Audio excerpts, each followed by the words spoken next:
New technologies have massively changed the power of different groups throughout history. The emergence of democracy itself was helped by the emergence of the Industrial Revolution. It was actually very advantageous for a country to have a well-educated, free population. In this context, the AI, actually seems like it will reverse that situation. It will no longer be important to a country's competitiveness to have, an empowered and healthy citizenship. With that context, and the context that, historically military coups are common when people can get away with it, and there could be a situation where a tiny number of people have an extreme degree of control over this hugely powerful AI technology, I don't think that it is a kind of science fiction scenario to think that there could be a power grab by a small group. Over the broad span of history, democracy is more the exception than the rule.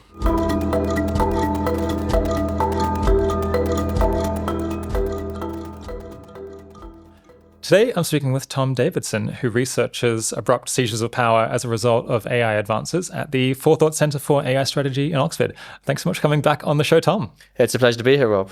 Later on, we're going to talk about reasons people might be skeptical that AI really will enable seizures of power, as well as what countermeasures we might implement if we are concerned about it. But let's just start at the beginning. How could AI potentially enable small groups of people to seize a lot of power, indeed maybe power over an entire country like the United States? So at some point, maybe in the next few years, AI systems will get better than the top humans in domains relevant for gaining political power. That is, domains like designing new weapons, controlling military systems, persuasion, political strategy, and cyber capabilities. My worry is essentially that a tiny group of people, or maybe just one person, could have an extreme degree of control over how those systems are built and how they're used.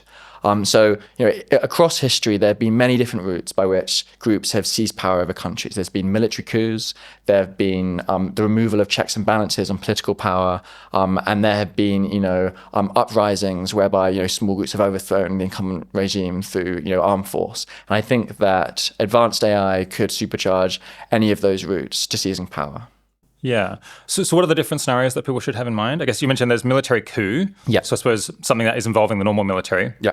There is people building their own military, I guess, or using the AI in a kind of hostile way. Yeah, that's right. And what is there another category? Yeah, so I distinguish between three kind of broad threat models here, although you can, of course, get combinations of all three. But as you say, military coup is where there's this kind of legitimate established military, but you subvert it by kind of illegitimately seizing control, maybe using a technical backdoor or convincing the military to go along with your power grab. So that's the first one, military coups. The second one, as you said, is something I call self-built hard power, which is just what it says on the tin. You're kind of creating your own armed forces and broad economic might that allows you to kind of overthrow the incumbent regime. The third one is something that we've seen, much more recently in kind of more mature democracies, which I'm calling autocratisation. That's the kind of standard term. And the broad story there is that someone is elected to political office and then proceeds to kind of remove the checks and balances on their power, often with a broad mandate from the people who are very kind of discontented with the system as it is. So, on one level, saying AI is going to enable, a military coup or something like that sounds like a little bit peculiar, a little bit sci-fi-ish. I guess how skeptical should we be coming into this conversation? Are these things very abnormal or very, very rare, or should we think of them as more common than perhaps we do on a day-to-day basis? Yeah. So, across the second half of the 20th century, across the globe, military coups were very common. There were more than 200 successful military coups. Now, they were predominantly not in the most mature democracies. They tend to be in kind of states that have some elements of democracy, but not kind of full-blown democracy. But I do think that with AI technology, there will be new vulnerabilities introduced into the military that could enable military coups. So the kind of the historical trend that military coups haven't happened in democracies may not continue to apply. In terms of autocratisation, again, the most extreme cases of autocratisation kind of really leading to full-blown authoritarian regimes haven't started off in mature democracies like the United States. But, for example, in Venezuela, there was, that was a pretty healthy democracy for 40 years before Hugo Chavez kind of came into power, strong socialist mandate for reform, and then over the next 10, 20 years, really pretty much removed all of the checks and balances, and now it's just widely considered to be an authoritarian regime with just the smallest pretense of democracy today. In terms of self-built hard power, the analog I would point to there would be kind of historically new military technologies have enabled, groups of people to gain large amounts of power. So, for example, the British Empire was largely built off the back of the Industrial Revolution, where there were kind of lots of new technologies that, created broad economic and military might. The nuclear bomb, for example, decisive advantage in the Second World War. Kind of the longbow is a classic example people give that kind of allowed this tiny English force to defeat the French in the Battle of Agincourt. So it's very typical for new military technologies to enable small groups of people to get kind of overpower kind of larger groups of people. I think what is new is saying that would happen within a given country. There would be like a quick process of developing new technologies that would then kind of overthrow the incumbent regime. And that's where some of the specifics of, what AI might enable come into play. Yeah. And I guess on the autocratization, we see that happening reasonably often, or we're kind of familiar with this happening in countries like, I guess, Russia. So it's happened over the last 20 years. That's right. Russia, Venezuela. Another good example is Hungary, which was, thought to be like a promising, pretty robust democracy. And then in the 2010s, Viktor Orban being elected to power, and just, a combination of just putting pressure on the media, fiddling with the electoral system, has just ended up in a position where, it's not really considered a democracy anymore. So what structurally is it about AI as a technology that makes it, that allows it to facilitate seizures of power by small groups? I think the key thing in my mind is that it's surprisingly plausible that you could get a really tiny group of people, possibly just one person, that has an extreme degree of control over how the technology is built and how it's used. So let me say a few things about why that might be the case. So today, there are already massive capital costs needed to develop a frontier system. It costs hundreds of millions of dollars for the kind of computer chips that you'd need. And so that means that already there's only a handful of companies that can afford to kind of get into that game, and large barriers to entry. And that, I think, is going to increase as a factor over time as these kind of initial training runs are getting more and more expensive. And even with the move away from pre-training towards more kind of agentic training, like with O1, still we expect that there's going to be a lot of compute used to kind of generate that synthetic data to train the most capable systems. There's also kind of a broad economic feature of AI that it has these massive economies of scale, which means that the huge upfront development costs and then very small marginal costs of serving an extra customer, and also AIs produced by different companies are pretty similar to one another. There are small differences between Claude and GPT-4, but not massive. And economically speaking, those features tend to favor a kind of a natural monopoly where there's just one company that kind of serves the whole market. Now, I'm not saying that these economic features will necessarily push all the way to there being just one frontier AI developer, but I think that there are these kind of broad structural arguments to think that there could be a consolidation of that market, like what we've seen, for example, in the semiconductor supply chain over previous decades. There's now only TSMC is able to kind of produce the kind of smallest node chips. So those economic factors. I think there are some political factors that could lead to centralization of AI development as well. So people have raised reasonable NatSec grounds for centralizing AI development. It could allow us to secure kind of AI weights more against potential foreign adversaries. And so I think there's a chance that that's convincing. People have also thought it might be good for AI safety to have just one centralized project, so you don't have racing between different projects. There's also some more kind of AI specific reasons that you could have a real kind of centralization in terms of AI development. So this idea of recursive improvement, which I talked about last time I was on the podcast, is the idea that at some point, I think maybe very soon, AI will kind of be able to fully replace the technical workers at top AI developers like OpenAI. And so when that happens, even if we're previously in a situation where the top AI developer is only a little bit ahead of the kind of the laggard, it could be that we kind of, once you automate AI research, the kind of that gap quickly becomes very big, because whoever kind of automates AI research first gets a big speed boost. And so even if it seems like there's kind of multiple projects that are all kind of developing frontier systems, then there could be a year over which actually now there's only really one game in town in terms of the very best system. So this is all to say that we could very easily end up in a world where there's just one organization that is developing this completely general purpose, highly powerful technology. Now, you might say, well, that's okay, because within that organization, there'll be loads of different people, loads of checks and balances. But there are actually, a plausible technological path to that not being the case, which again relates to how AI could potentially replace the technical researchers at that company. So, today there's hundreds of different people that are involved in, for example, developing, GPT-5. And, if someone wanted to kind of, mess with that, the way that technology is built, so it kind of served the interests of a particular group, it would be quite hard to do because there's so many different people that are part of the process. They might notice what's happening, they might report it. But once we get to a world where it is technologically possible to replace those researchers with AI systems that could just be fully obedient instruction following AI systems, then you could feasibly have a situation where there's just one person at the top of an organization that gives a command. This is how I want the next AI system to be developed. These are the values I want it to have. And then the kind of this army of loyal, obedient AIs will then do all of the technical work in terms of building the AI system. They don't have to be, technologically speaking, any humans in the loop. I'm kind of doing that work. And so that could remove a lot of the natural inbuilt kind of checks and balances within one of these, potentially the only developer of, frontier AI. And so pulling that all together is to say that there is a plausible scenario where there's just one organization that's building superhuman AI systems. And there's actually just, potentially just one person that's actually making the kind of significant decisions about how it's built.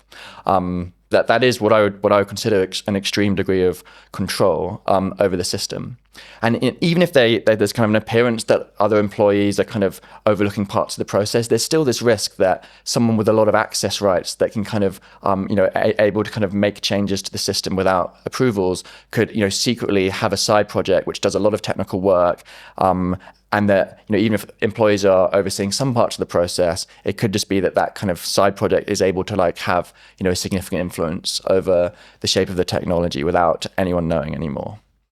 So I guess the key thing that distinguishes AI or AGI in this case from previous technologies, the cliche about even dictators, even people who have seemingly enormous amounts of power, is that no person rules alone. Yeah. Even if you are seemingly, Vladimir Putin, or you're seemingly controlling an entire country, you can't go collecting the taxes yourself. You can't actually, hold the guns in the military yourself. You require this enormous number of people to cooperate with you and enforce your power. Yeah. So you have to care about the views of a broader group of people because they might remove you if they think someone else would serve their interests better. Exactly.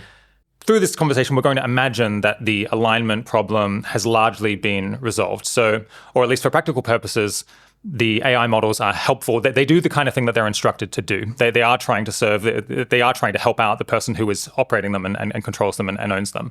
And in that case, the person who runs the company or the person who is operating the model can basically tell the model to be loyal to them and to ensure that it always will remain loyal to them and will continue to follow their instructions. Yep. And if in the economy and in the military, it's the AIs that are doing almost all of the useful work, then now they basically just have the entire loyalty of all of these groups and they don't have to care that much about what any other people think of them. Yeah, exactly. And I'm particularly then applying that insight to the AI developer itself.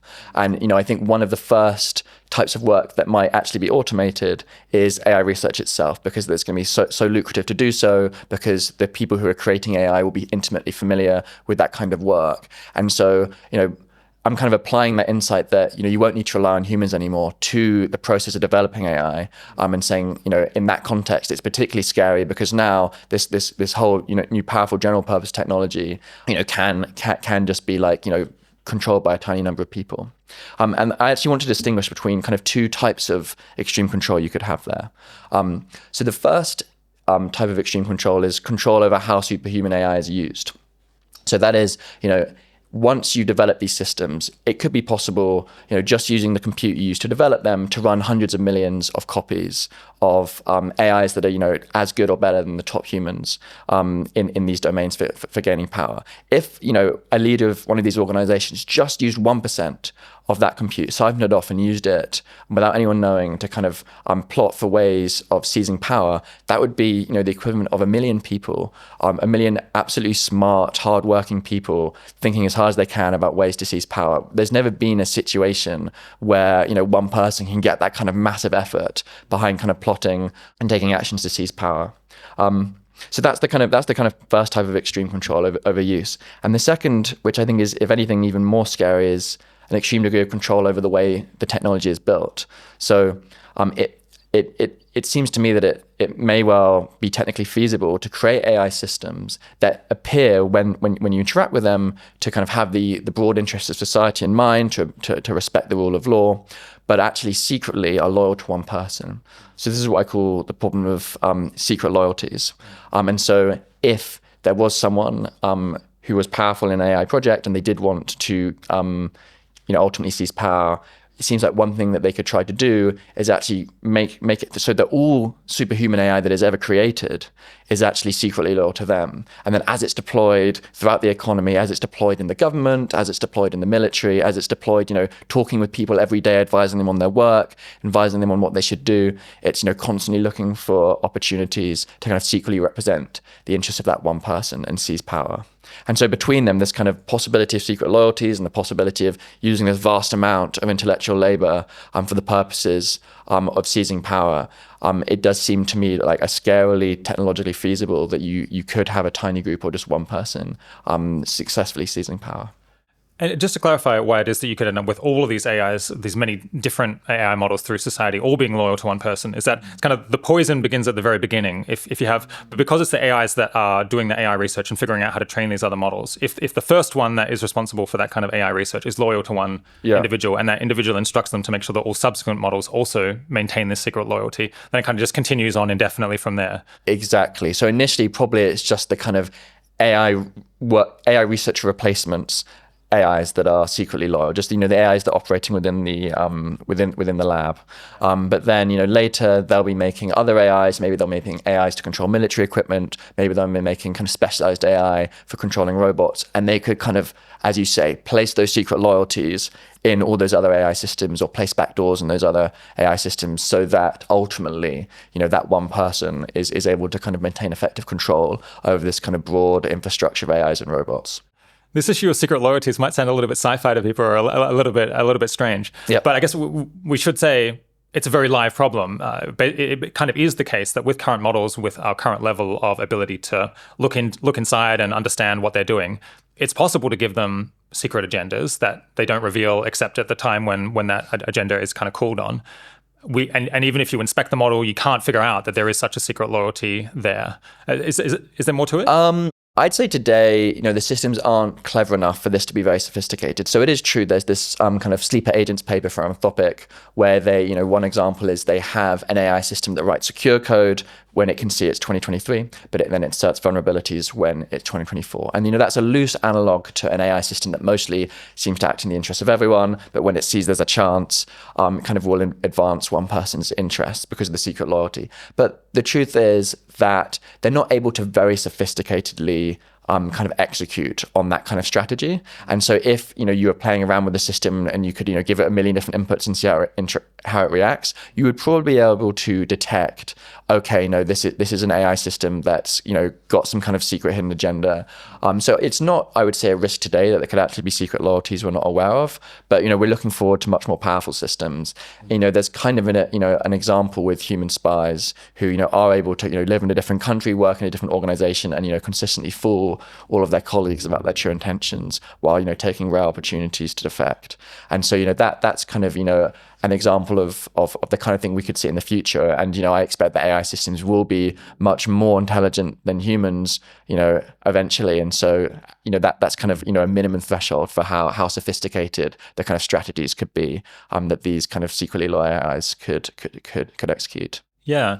My understanding from the sleeper agents paper was that the key issue is that if you don't know what the trigger is for the loyalty to be activated, then it's very hard to observe it in any of your evaluations or testing of the model. So if you know what the trigger is and you can kind of trick it into being activated, then you can tell that it's there. But and I guess people are trying to work on other methods, I suppose, that would allow you to scrutinize the models and detect other loyalties or other abnormal behavior that's been implanted in it. In response to particular triggers that you might not know, but we're kind of not there yet.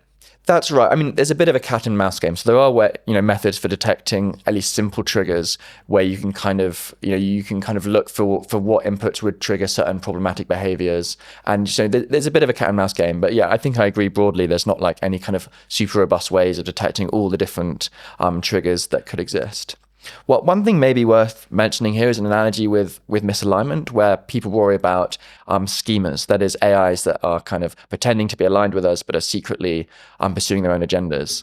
And one thing that's worth mentioning is that I think that these secret loyalties are strictly more plausible, technically speaking, than scheming AIs. Because with scheming AIs, the worry is that you just kind of train it, and then without you're intending to do so, the AI just ends up with this kind of secret agenda that it manages to conceal from you.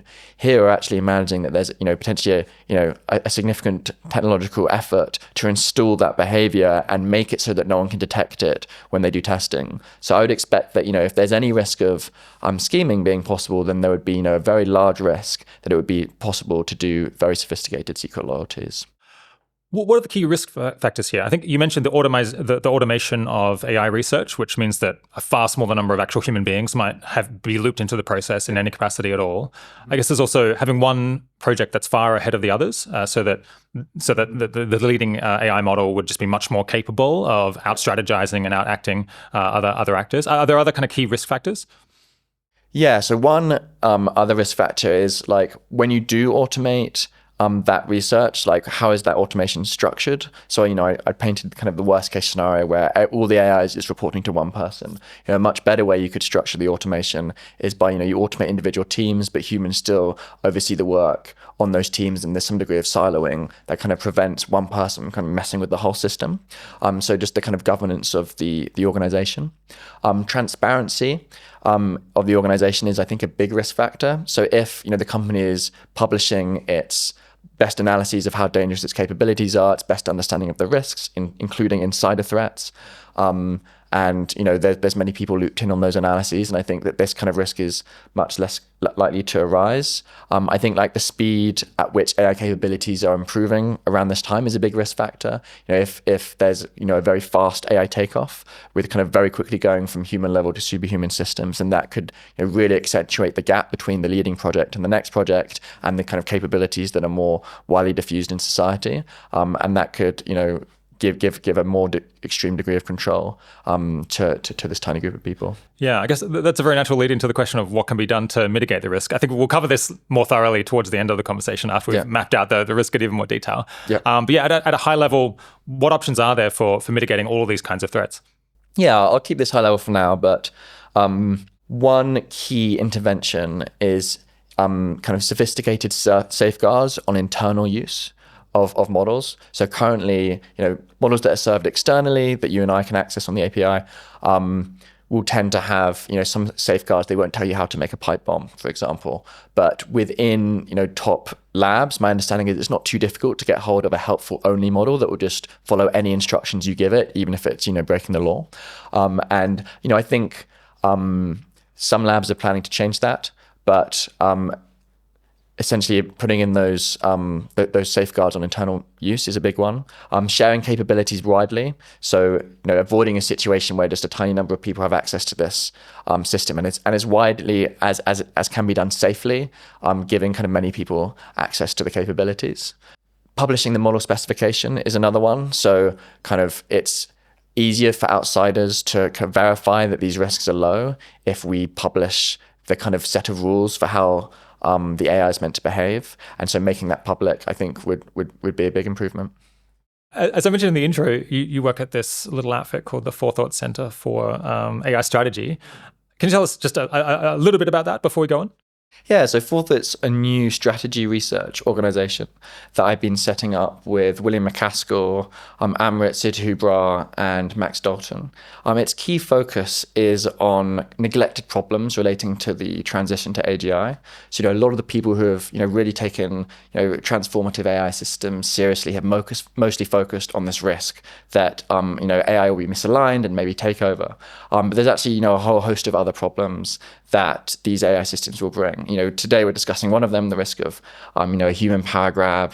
William MacAskill's been focused on another one, which is, what positive vision for society should we be aiming for once we have AGI? There's many others besides. And yeah, I'm really enjoying working with Forethought. It's a much more collaborative research atmosphere than what I've had previously. And I'm finding that's much more enjoyable and also much more productive. Who else is working on this issue of power seizure? I mean, it seems like a relatively obvious issue now that it's kind of, well, once you point it out, are there many other groups that have noticed this and have decided to write something about it? It's kind of surprisingly neglected. Carl Schurman has been, talking about this issue for a few years. Lucas Finverden has done some excellent research here, and we've been collaborating. And he should get credit for anything sensible I say here today. Beyond that, there's a variety of people who kind of are aware of the risk and kind of incorporate into their work, but kind of very little full-time work. I mean, there is a kind of a related research field in terms of AI risks for authoritarianism and the risk that AI could undermine democracy. But that's mostly not focused on kind of power grabs in particular. So I guess most people who've been worried about the loyalty of AI or power grabs have been worried about AI models themselves being misaligned, having their secret agenda is to gain power themselves. Yep. But this seems like an extremely adjacent problem where as you mentioned, it's more plausible perhaps because you don't have to imagine that there's some surprising, unexpected way that the AI model ends up with its own independent agenda or that it wants power for itself. Instead, you just imagine that it's been designed specifically for that purpose and has been instructed to gain power for a group of people. So it seems like at least as plausible as the misaligned rogue AI concern. Why has there been so little thought put into this? I think that historically, the people thinking about superhuman AI thought that it was very likely that it would be very hard to align AI and that AI takeover was very likely. And from that perspective, with that assumption, it does make sense to prioritize the more likely risk. They probably thought that human takeover was, comparably less likely to happen because, there are some parts of that analysis where you have to actually have the human that's able to insert the secret loyalty without anyone else noticing. I also think historically the view probably has been that AI takeover would be a lot worse than human takeover would be. So people have historically thought that if AI did take over, it would very likely have completely alien values and that there would be nothing of value kind of done with the future. So it would be kind of as bad as extinction. And many have believed and still do believe that it would very likely lead to human extinction if AI took over, whereas human takeover would maybe, the human might, actually still build a great future because, they could be as selfish as they wanted, but then past a certain point, they're going to have to use the rest of the universe for something. And so the thought has probably been that AI takeover would be worse. I think that question is actually a bit more complicated, and there are some reasons to think that human takeover could be worse. But I think that's historically been the perspective. One other reason, which I think is reasonable, is that worrying about human power grabs has the risk of being polarized, descending into a kind of everyone pointing fingers at specific individuals situation, which I think would be a really big shame. By contrast, it's easy to unite everyone behind the vision of let's ensure that humanity remains in control of this technology.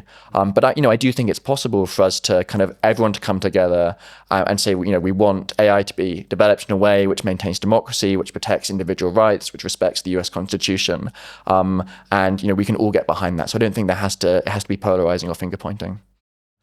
Are you focused on this because you think it is the case that misalignment isn't an issue or it's likely to be solved through the kind of technical efforts that we're currently making?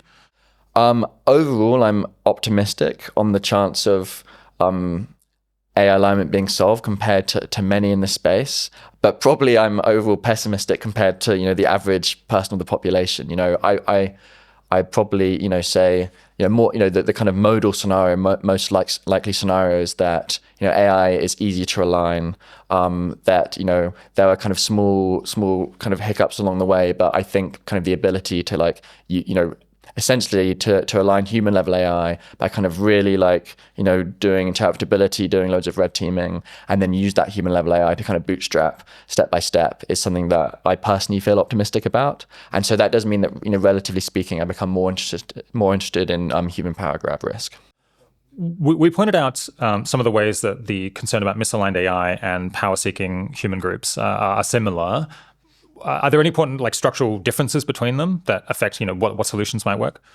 Yeah, there is. So maybe we should go through those three threat models I discussed earlier. So starting with military coups, I think here the story could be very similar for human power grabs and kind of AI power grabs, where once you've actually automated large chunks of the military, if the AI systems that now control the military kind of want to seize power for themselves or for a human, they can do so.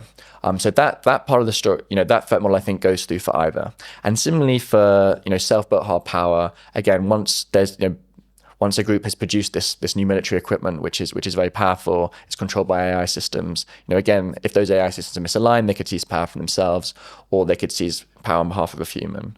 I do think those threat models are easier if there's a human that's really trying to help, because humans have certain formal permissions to set up organizations, to kind of procure military equipment, that could make it easier to actually end up in a situation where these AIs are controlling military equipment, despite the fact that there weren't really sufficient technical checks and guarantees. You could imagine people with political power kind of bulldozing through an automation of the military regime, because they kind of expect that it's going to allow them to cement their own power, whereas AIs operating without human allies, would struggle with that.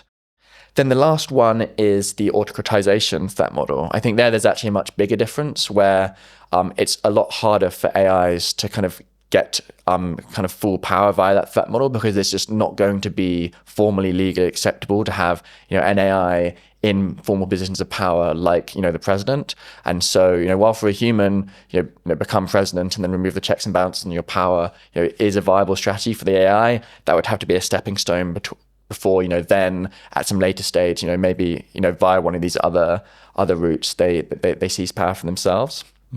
Another interesting thing is, I think that collusion is a bigger risk for AI takeover than for human power grabs. So, let's imagine there's actually two organizations developing superhuman AI.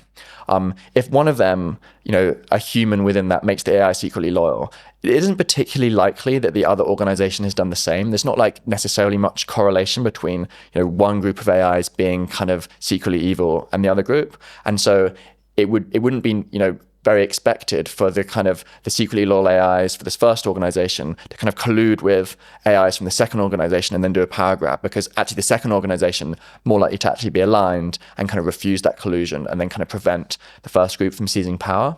But with the risk of AI takeover, there probably is quite a large correlation between whether different organizations' AIs are misaligned. So if one organization, despite its efforts to align AIs, they end up with misaligned power-seeking AIs, it is relatively likely then that another organization is in the same situation. So that then would open up a greater probability of these different groups of AIs actually kind of secretly colluding and working together to seize power. So there are threat models that involve kind of sophisticated collusion between different types of AIs that I think make a lot less sense in the context of human power grabs. Yeah. In the case where you've got two different companies that have each created a misaligned AI, and the concern might be that they would communicate with one another and basically figure out some deal where they're going to cooperate in order to seize power and then, I guess, share the spoils between themselves. Yeah. Couldn't you imagine the same thing where you have just an AI that has whatever other goals or is misaligned, and then another one that has been, I guess, aligned with a small group of people, and then they can cooperate with one another and then, again, split the spoils, basically.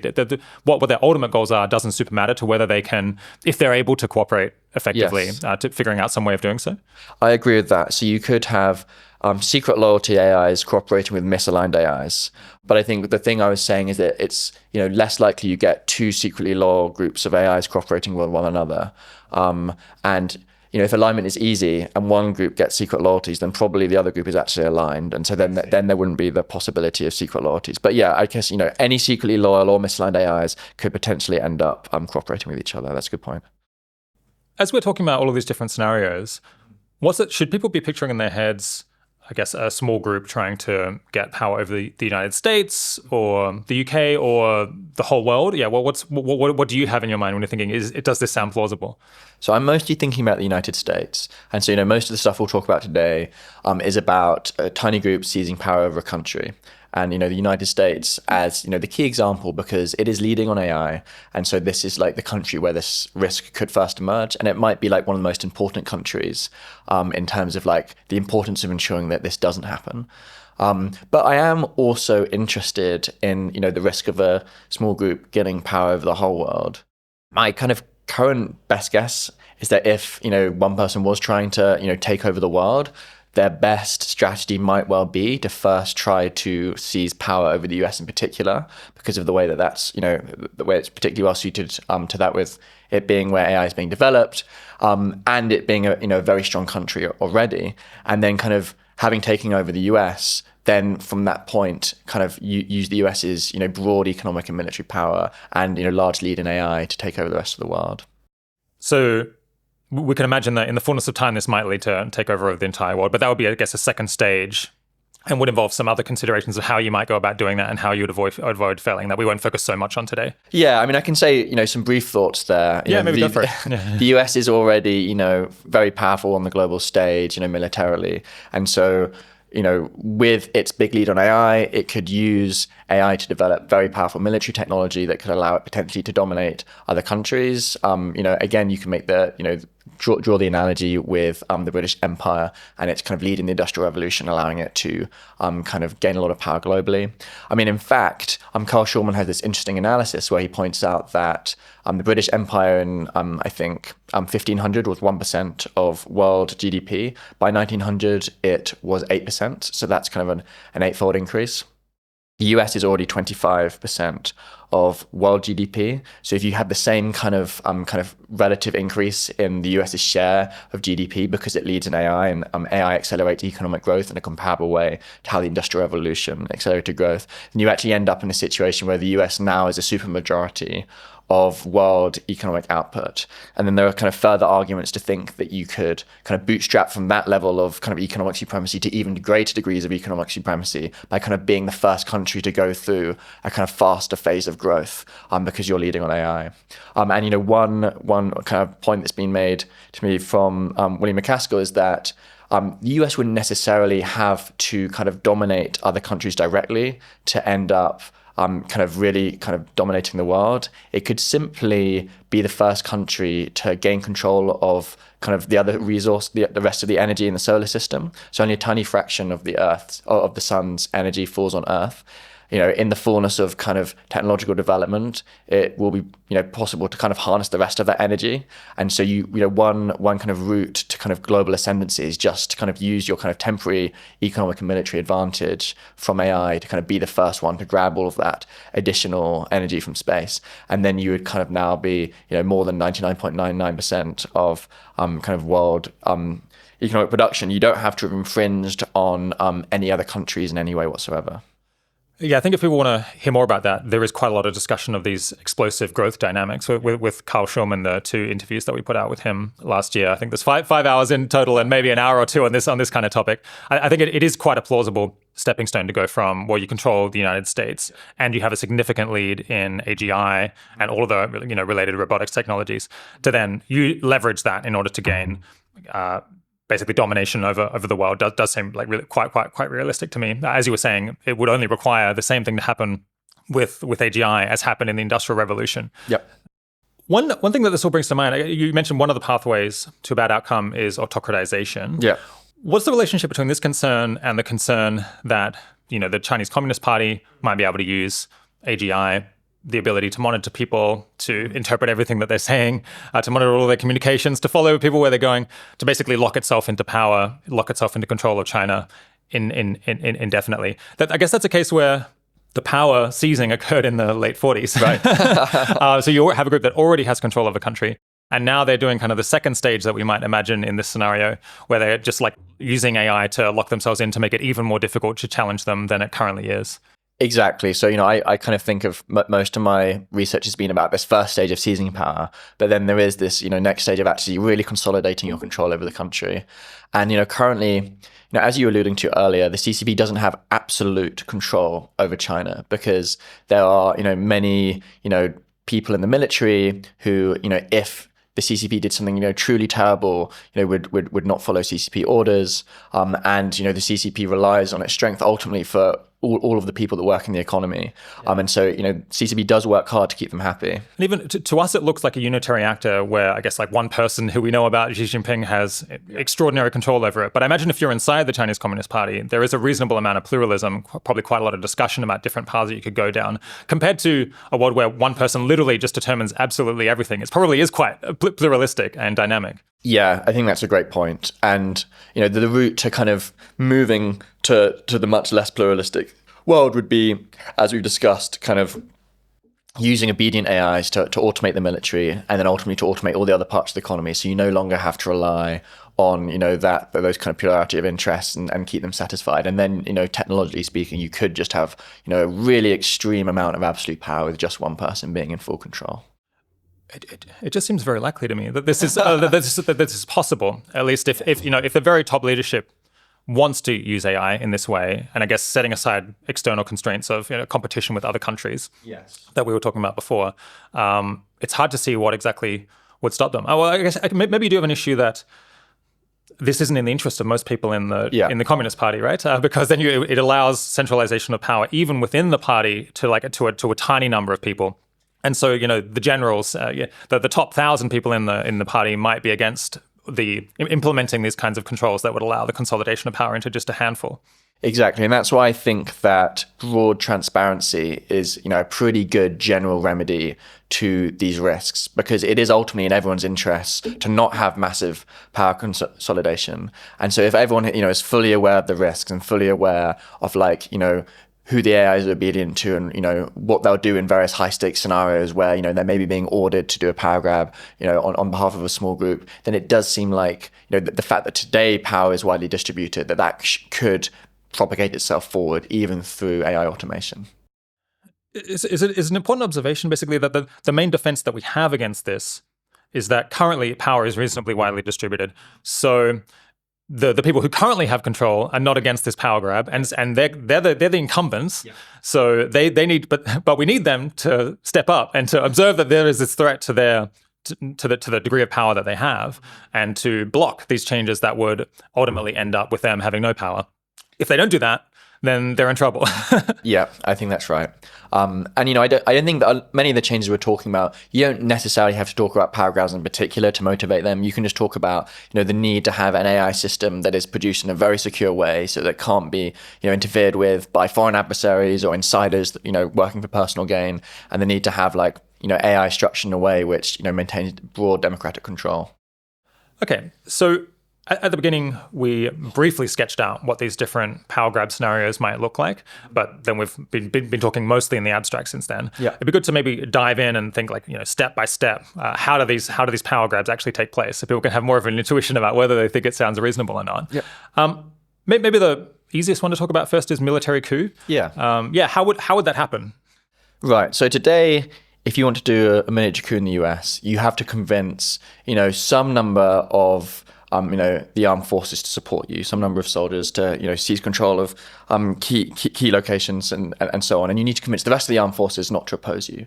And both of those things are going to be very hard because there's a very strong norm and commitment to democracy and rule of law in the armed forces. And so you'd never even be able to get the conversation started about, oh, maybe we're not happy with this government, maybe we should do a power grab. That would just be immediately, alarm bells ringing, and you wouldn't even be able to get started.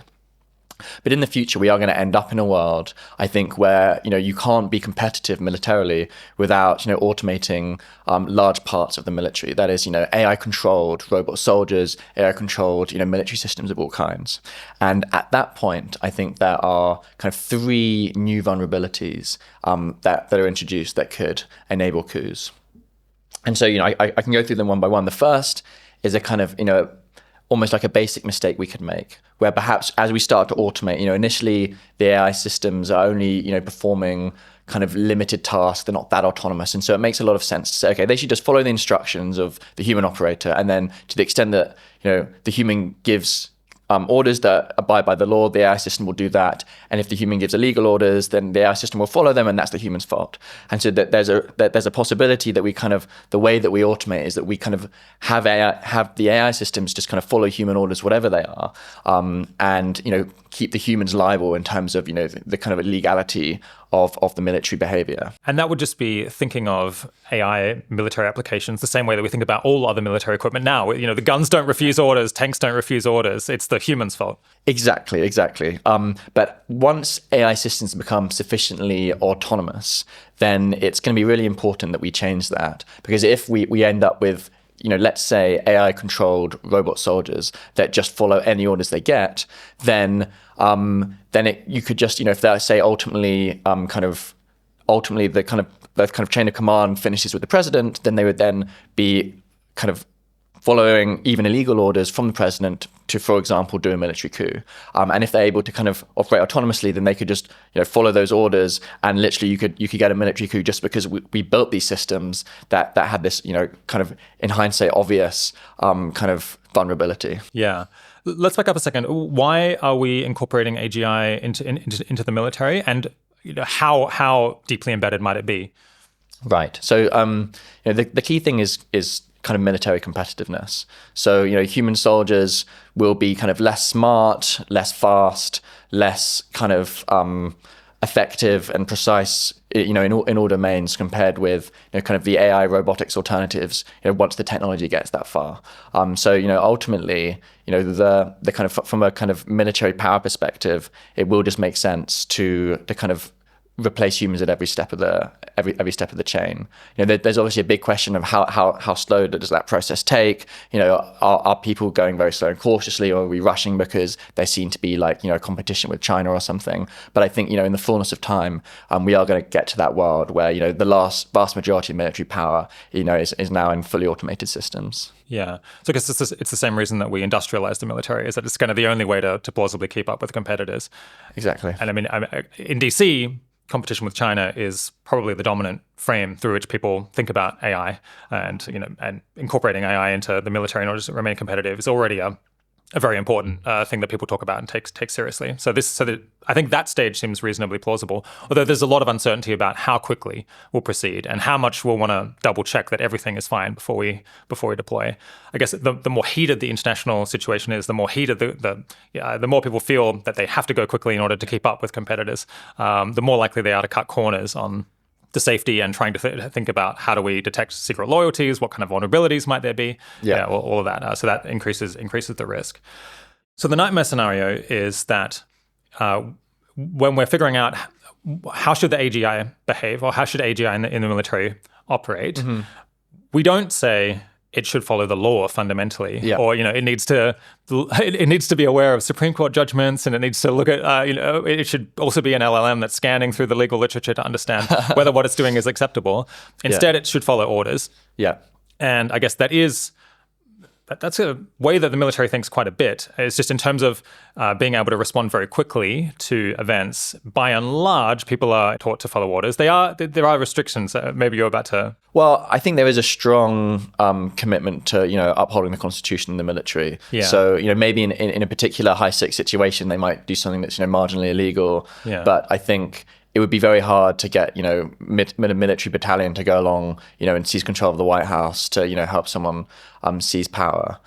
So that's an example where there's the possibility that the AI controlled military is actually much worse by comparison. I see. Yeah, I guess you could imagine people like us might be arguing, if you're going to give AI such enormous control over powerful military equipment that it could seize power if it wanted to, or if it was instructed to, then it needs to be following the law fundamentally and not any one person's instructions, because that's just too great a vulnerability. People might come back and say, are you serious that we're going to be in the middle of a war here, and we give instructions to the AI, and it has to basically think deeply about whether the instructions are legal, and maybe it will refuse to do them because it thinks for some reason or another it violates the Constitution or violates military law. Right. That's too great a vulnerability. That puts us at too much of a competitive disadvantage in terms of acting quickly, acting reliably. Yeah. And so people say, no, it just has to follow instructions, and it's the person's fault if they give them bad instructions. Yeah, potentially. I mean, I think this is an especially plausible risk if there's someone with a lot of political power that's actually, maybe trying to gain an excessive degree of control over the military. They could be, kind of using their political power to say, look, we don't have time, we shouldn't be worrying about this. I think that, the example of human soldiers that are able to act very effectively and still would reliably not assist with a military coup suggests to me that it is possible, to get AI systems that do this. I think actually AI systems will be more flexible in terms of the kinds of controls and instructions that they can follow. So if anything, we could end up with a more robust world where it's even harder than today to do a military coup, because the AI systems are so kind of robustly opposed to it. But it really does depend on how carefully we do this. Yeah. Maybe the reason that I'm focusing on the setup here is that it seems like the next stage, if you do have AI that controls all of the key military equipment, or that's how it's operated in practice, because it's only AIs that can react with the speed and intelligence required, such that they do just follow orders from the president ultimately, no matter what those orders are. Then going from there to, well, you take over the country seems like a small leap.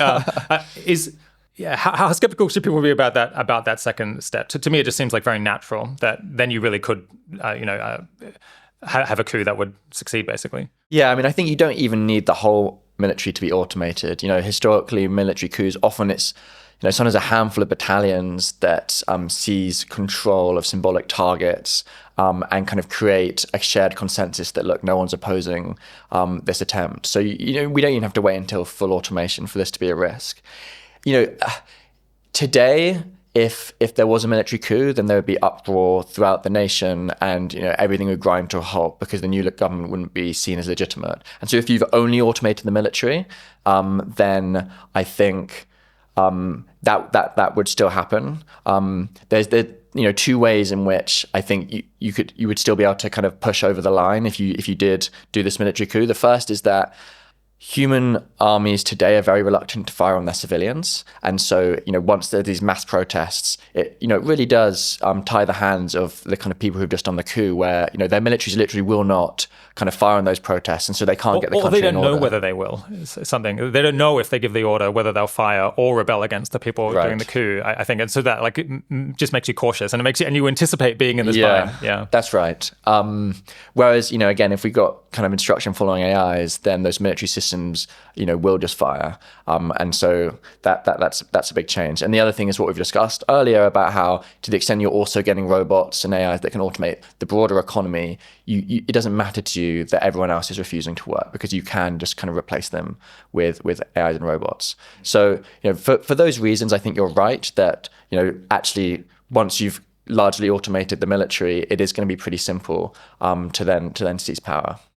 And I suppose people, even if they're against it, at the point that they perceive it as hopeless to resist, then they have more reason to continue working, even if they're kind of inclined to strike. If they just think it's futile, why do you really want to allow yourself to get killed? Why not just go along and hope for the best? Yeah, or there could be kind of a million drones that are kind of able to follow individuals around and ensure they're doing their work. So there could be the potential for much more fine-grained enforcement and monitoring than is possible today. Yeah.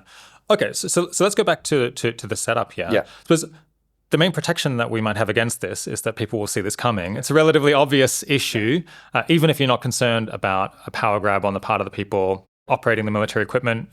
If you have everything controlled by a single AI that follows orders, then you might worry that it creates cybersecurity vulnerabilities, that a foreign adversary could either seize control or deactivate the equipment. Congress has a significant say in military procurement, in military law. And Congress, I think, would not be keen on a power grab by either the generals or the president. And so they might put in place all kinds of safeguards, or they might not be enthusiastic about AIification of the military until they're convinced that it's safe to do so, and a power grab is improbable. Is that the reason that we maybe shouldn't be completely concerned about this? Is that we probably won't sleepwalk into this scenario? Yeah, it is such an obvious risk that I do think people will be raising the alarm and precautions will be taken.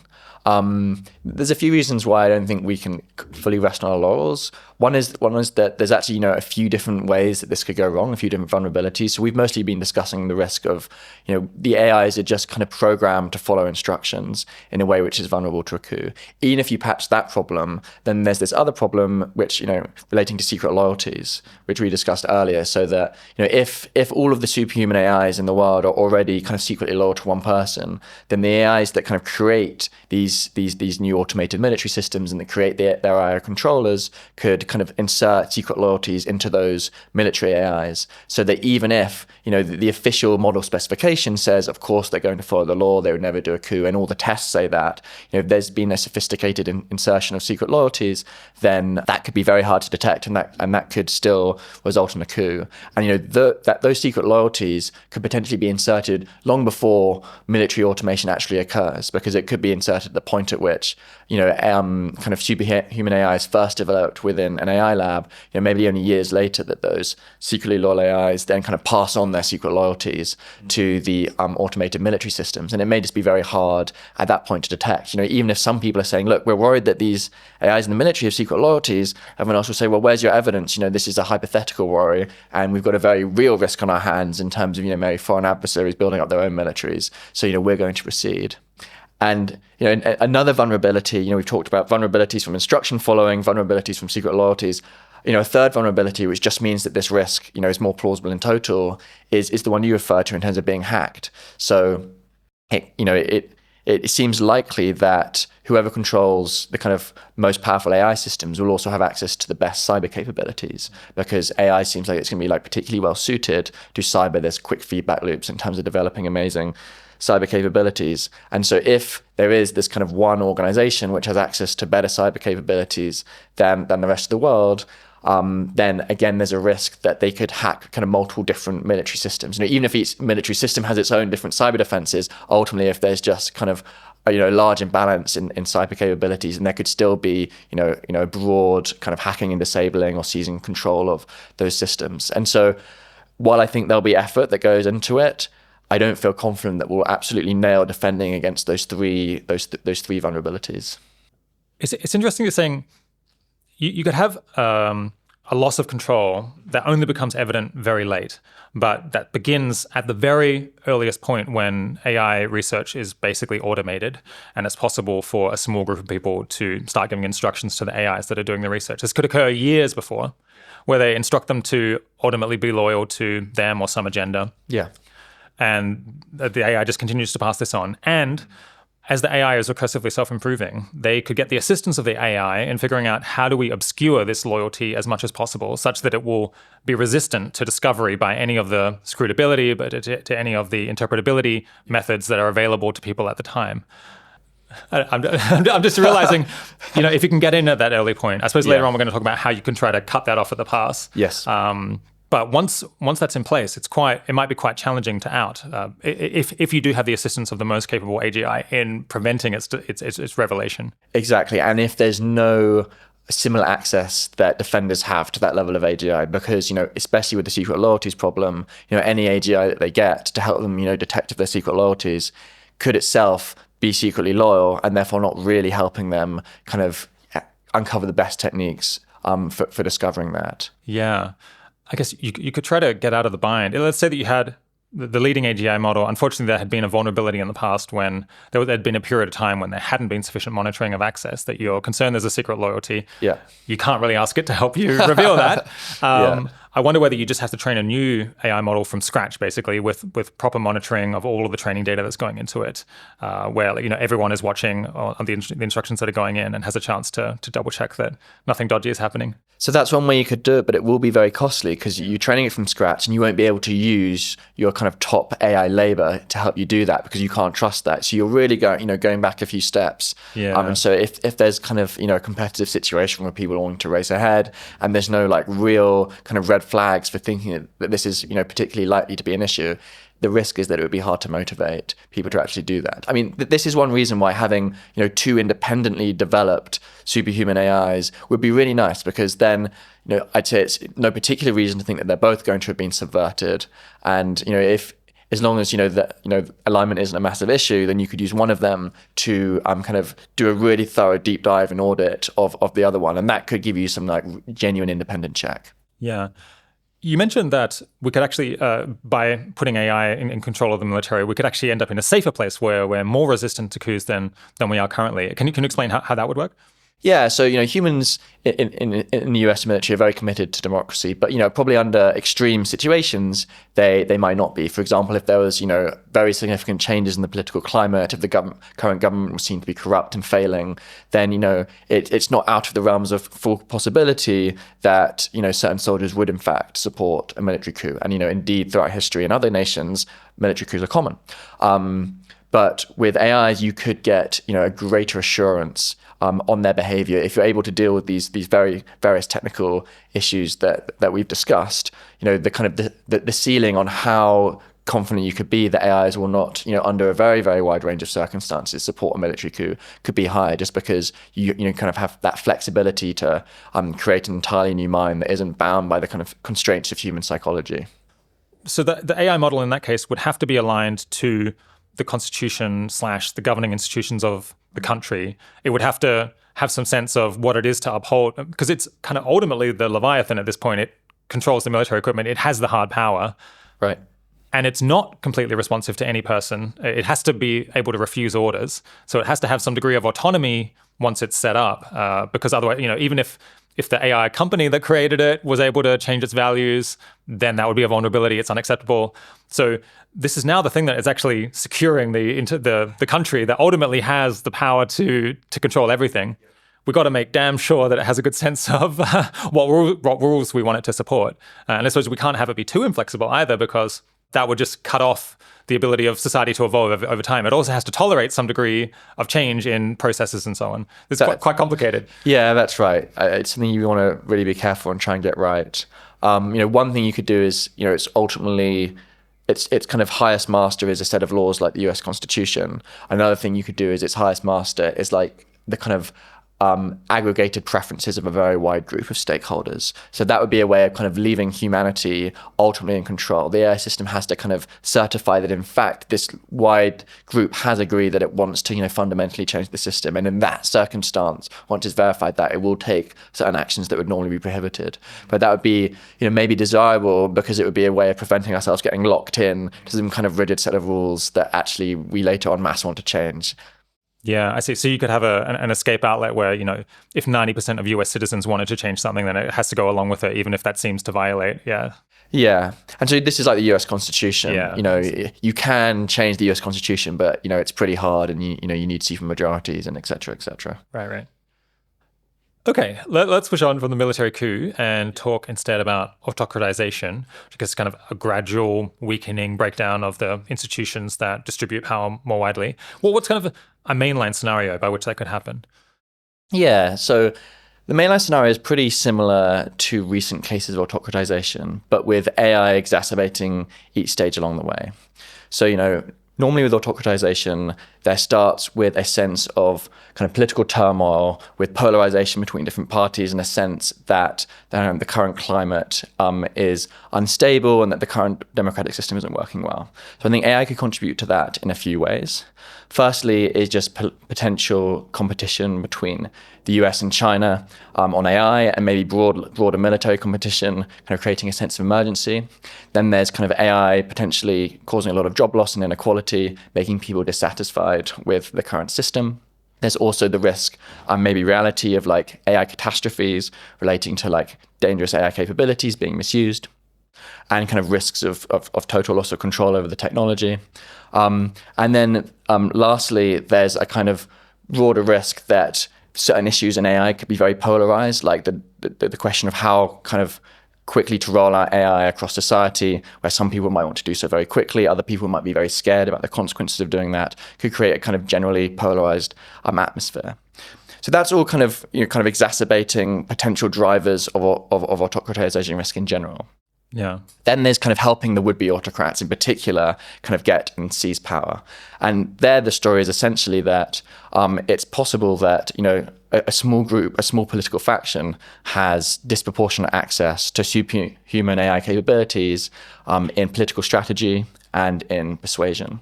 And so, all aspects of a political campaign, AI could be helping with. So that's, adverts, making broad strategies with different groups, kind of campaigning in a persuasive way.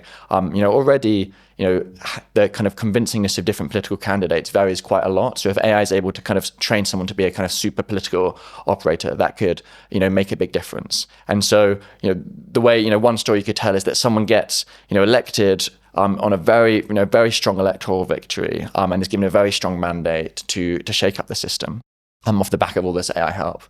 And then, the next stage in autocratization is typically the removal of checks and balances on power, as you alluded to. So, putting kind of loyalists in the judiciary, kind of restricting the freedom of the media, and kind of fiddling with the electoral system, expanding the powers of the president. One option would be to kind of manufacture a kind of sense of emergency, maybe by leaking the model weights to someone like China, or even kind of doing a false flag attack that appears to be a Chinese cyber attack, to kind of give you a reason to kind of expand the powers of the executive. Ultimately, when I'm thinking about these threat models, the endpoint I'm envisaging is, where, this tiny group has, full control of the military and, really absolute hard power. It is hard when I think through autocratization to understand how we could get to that endpoint very quickly, because, you would have to make very significant changes to the US Constitution.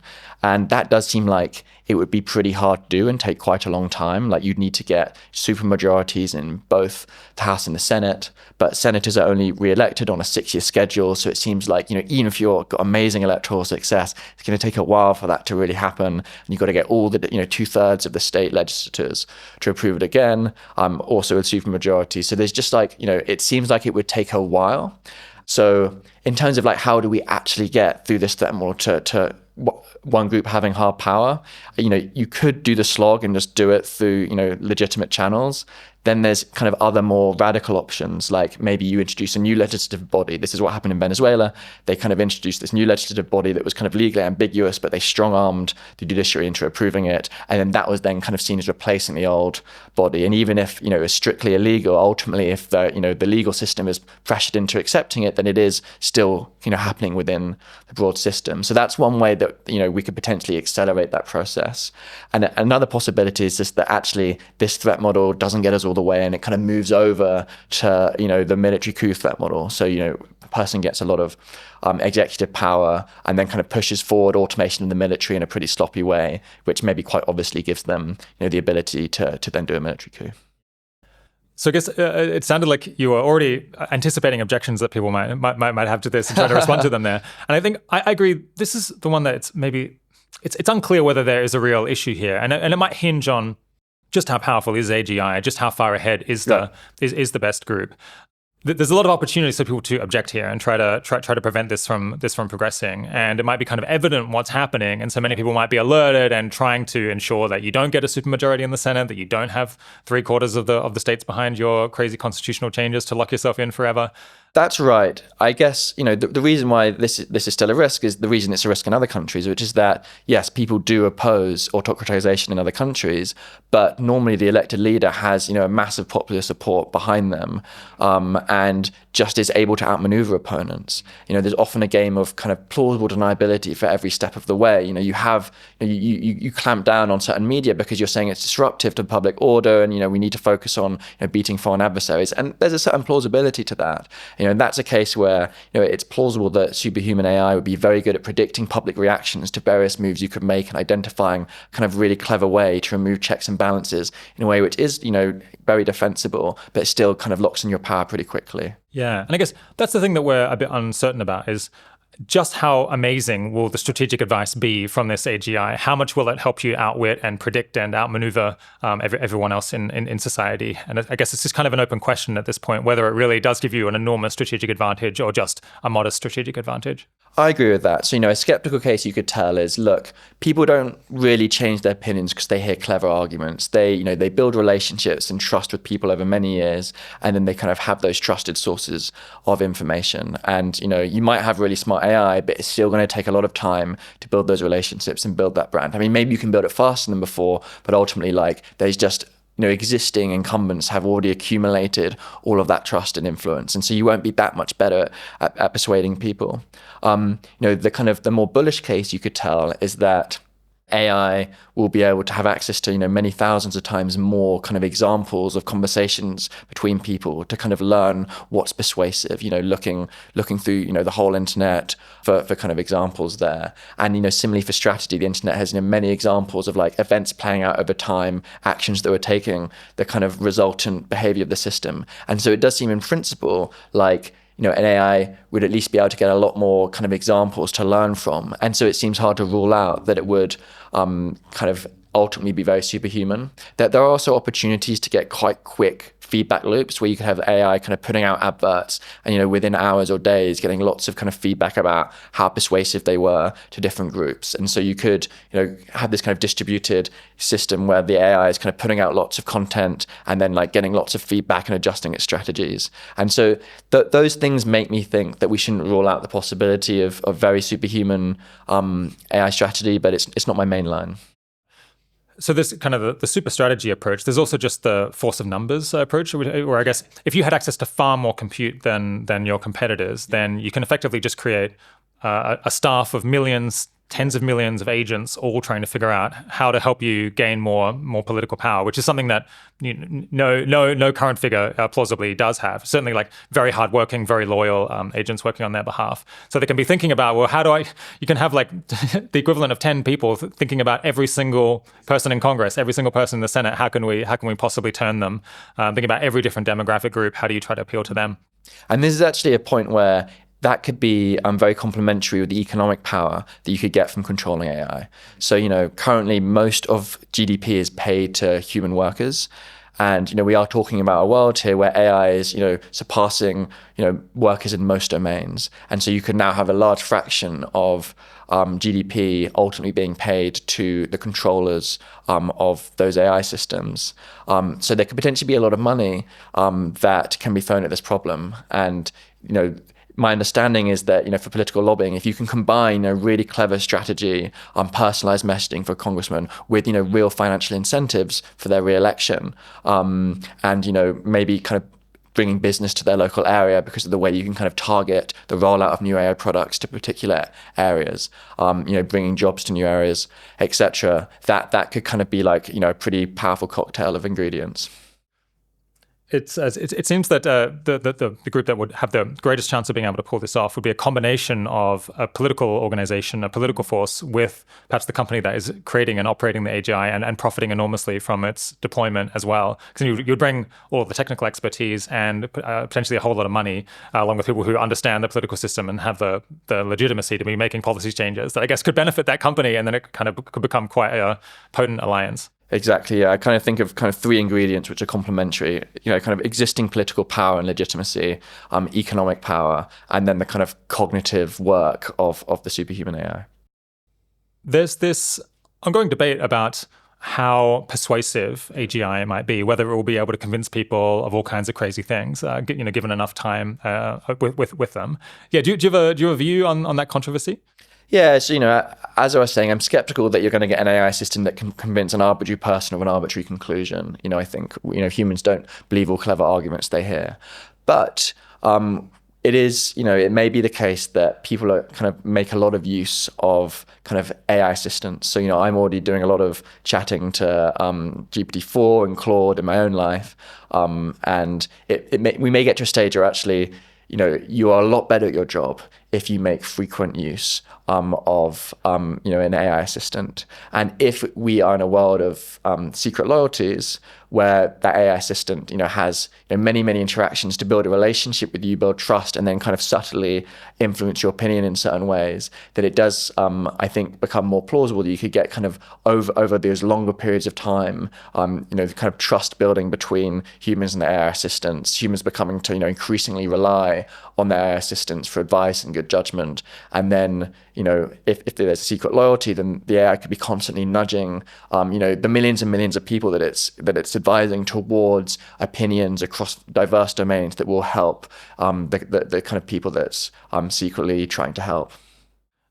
Yeah, I feel like the questions that I ask Claude now usually don't have a very political angle. I'm just imagining I was trying to get help with like dealing with a mold issue in my house over the weekend, and I'm imagining it coming back with, you should use this kind of product to deal with mold. In addition, have you considered reevaluating your view on this political figure? Yeah. I suppose at that point we'll just be using it for advice on basically everything, because it would just be the best source of advice that you can get. And so maybe it is plausible that it would be able to build a better model of you, I guess you'd want it to build a good model of use so that it can be a more useful tool. And Yeah. maybe it adds up over time. I think maybe, and I think there's a lot of uncertainty here, and that sometimes they're amazing products, and people are just slow to adopt them because they don't see the need. They're happy as they are. A lot of Congress people aren't massively excited about adopting new technology, and so I'm not kind of saying this is definitely going to happen. They're going to have all of their political opinions formed by their AI assistants, but I do think it's one possibility. Okay, let's push on to the third category, which is perhaps the one that sounds a little bit the most sci-fi, the most strange to me, which is self-built hard power. How would that scenario play out? So as I briefly mentioned earlier, there are historical examples where new military technologies give one group a massive military advantage, like the nuclear bomb, for example. But this scenario is unprecedented in that has not historically allowed. There's not historically been like a private group that develops a new technology and then uses it to seize power over a country that I'm aware of. But one scenario here is that we get a very rapid increase in AI capabilities because of this kind of recursive feedback loop with AI making smarter and smarter AI. And so the world is kind of taken a surprise by how good these new AI systems are at making powerful military technologies. Then maybe the human-run AI organization expands its kind of economic remit beyond pure AI, also moves into industry, making robots, and maybe it just has a few factories which are making industrial robots, but actually, unbeknownst to kind of the rest of the world, they're actually making many tiny military drones that can be kind of expertly maneuvered by AI systems. And then, there are no humans that need to work in these factories because, again, it can all be automated. And so the normal kind of checks and balances that you get are kind of not present. And maybe the world hasn't fully woken up to the fact that those normal checks and balances are not present and hasn't taken sufficient precaution. And then maybe it's only a small military force that you need to actually kind of execute a power grab at that stage. You don't need to fully destroy the incumbent military and all its equipment. What you need to do is grab symbolic targets that kind of create common knowledge that you've asserted your power, ensure that no one resists by potentially threatening or kind of acting out against the kind of military forces that might object and kind of fight against you, and then kind of declaring victory in a way that isn't challenged. So the thing that is peculiar about this one, I guess, is imagining a private group that effectively develops its own military power that then is able to stage a coup, that is able to take over the existing military that controls a country, which I guess if we're picturing the US is a very powerful military. So I have to think, how could this be possible in a way that it wasn't before? I suppose one answer is, well, industrialization might be occurring much more quickly than in the past because you have all this AI assistance in building up factories, making them work incredibly well. You also might have humans that are not involved, and that is quite unprecedented, that you could have factories that are producing these drones and maybe only a handful of people almost need to even know about it because humans have largely been cut out of the loop. You just have the AIs following these instructions and we're imagining that they're loyal to the people who are instructing them. Yeah. Are there any other structural changes? I suppose it's another revolution in military technology as well. Mm-hmm. That, as you mentioned before, changes in military technology have often allowed a group that was previously not very powerful to become much more powerful if they had access to it first. You might think, well, wouldn't the government see this coming? Wouldn't the military be worried about this? And maybe they would. But if it's all occurring very quickly, maybe they'll be caught flat-footed and you'll be able to get to the point where you could have these millions, tens of millions of drones that would effectively give you the ability to stage a coup before people have really twigged that this is a threat. Yeah, and I would say, one thing that is unprecedented if it does happen is, quickly within a couple of years, moving from a stage where AI systems are not helpful with military development at all to a situation where you've now got hundreds of millions of kind of human expert level AIs you could potentially put to that task. And so this kind of again this possibility of very fast takeoff in AI capabilities could just create kind of an unprecedented concentration of kind of R&D capability in the hands of a small number of actors. I do want to say that there's also another story here where rather than this all happening in secret, there's actually a much more prolonged period of the private actor gaining more and more economic power and industrial might. So it might not just might not be creating military technology directly initially, it might be kind of investing in kind of material science, in construction, in manufacturing, energy R&D, electronics and robotics, and kind of expanding this kind of broad kind of industrial base where they're kind of essentially kind of re-technologizing the existing industrial base. And, that might all be justified on its, it's amazing for economic growth. Everyone's kind of supporting it. But especially if the military is being slow to adopt new military technology, maybe because they're worried about military coups, then it could be that eventually there's so much industrial might here that it's actually quite quick to, within a few months, actually switch production over to military technology and then seize power. And so even the threat of being able to make that switch could potentially be enough to allow, a power grab if it's kind of widely now recognized that, like, okay, this industrial base is just kind of controlled by them, and they could seize power if they chose to. I see. So there's the swift power grab scenario where I guess you have a secret army that is constructed that might not even be that large in terms of its sheer physical mass, but nonetheless has the ability to outmaneuver people. And I guess drones is the thing that we're picturing there. Yeah. Then you have an alternative scenario where you have a single company or a single organization that becomes an industrial powerhouse, I guess, to a greater degree than any single company that we've seen in the past. But I guess we're picturing here that it has access to the leading AGI and it's able to develop many new technologies as a result of that. It also gets the best instructions on how to implement them, how to actually build all of these things. Yeah, and so you could have it being one company that does all this, or you could have that there's kind of a network of companies and subsidiaries that are all kind of ultimately controlled by one company, but it's kind of not immediately apparent that that's the case. Or you could even have genuinely independent companies, but ultimately they're all making use of the same superhuman AI because that's just absolutely needed to get any kind of competitive company off the ground. And then, it could then still be the case that the people who control that superhuman AI are able to, insert backdoors in the robot so they can later be seized control of, or, again, the kind of secret loyalties possibility. So, the key thing really is that this new industrial base is created by superhuman AI, and therefore those who control superhuman AI might lead themselves with the option of later seizing control of that industrial base and using it to kind of threaten to create military power. Yeah, I guess you could imagine that this company or this set of companies through this time might seem completely loyal to the country and to the government. They might well be a military contractor. In fact, they probably would be a military contractor in order to make it legitimate that they have all of these facilities. But then that means that there's potentially quite a short breakout time where if they decide to no longer be supplying the equipment to the military, then they can switch it and just keep it to themselves and basically end up in a situation where they can overpower the official military fairly quickly. Yeah, and I think, harking again back to this idea of transparency, if there is throughout the process, government oversight into how powerful these capabilities are, what is possible militarily, then that should, be a real guard against the problems here, because then, as you say, there would be a lot of interest in stepping in. But there is no guarantee that there'll be that full transparency, and especially if the organization doesn't want government interference, there may be many justifications for not being fully transparent. What do you think is the minimum set of robots that would allow you to stage a coup currently? Should we be picturing kind of millions of drones that can go out and target lots of individuals? So yeah, I don't think you need to be able to fully defeat the existing military. So we're not talking about a massive equipment that matches all the existing tanks and other military machines. I think historically military coups have seized control of symbolic targets, have arrested existing politicians that are in power, and have prevented other military forces from acting out against them. That can sometimes be just a few battalions. And so if the AI also is very good at political strategy, kind of building alliances, creating the impression that it's maybe more powerful than it is, then it could be, I think, surprisingly few.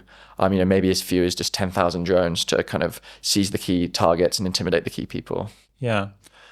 Is this another scenario that becomes more likely if you picture a coalition between political forces and the private company. So you might think, well, why wouldn't the government be stepping in order to prevent this group building what is effectively kind of a private army?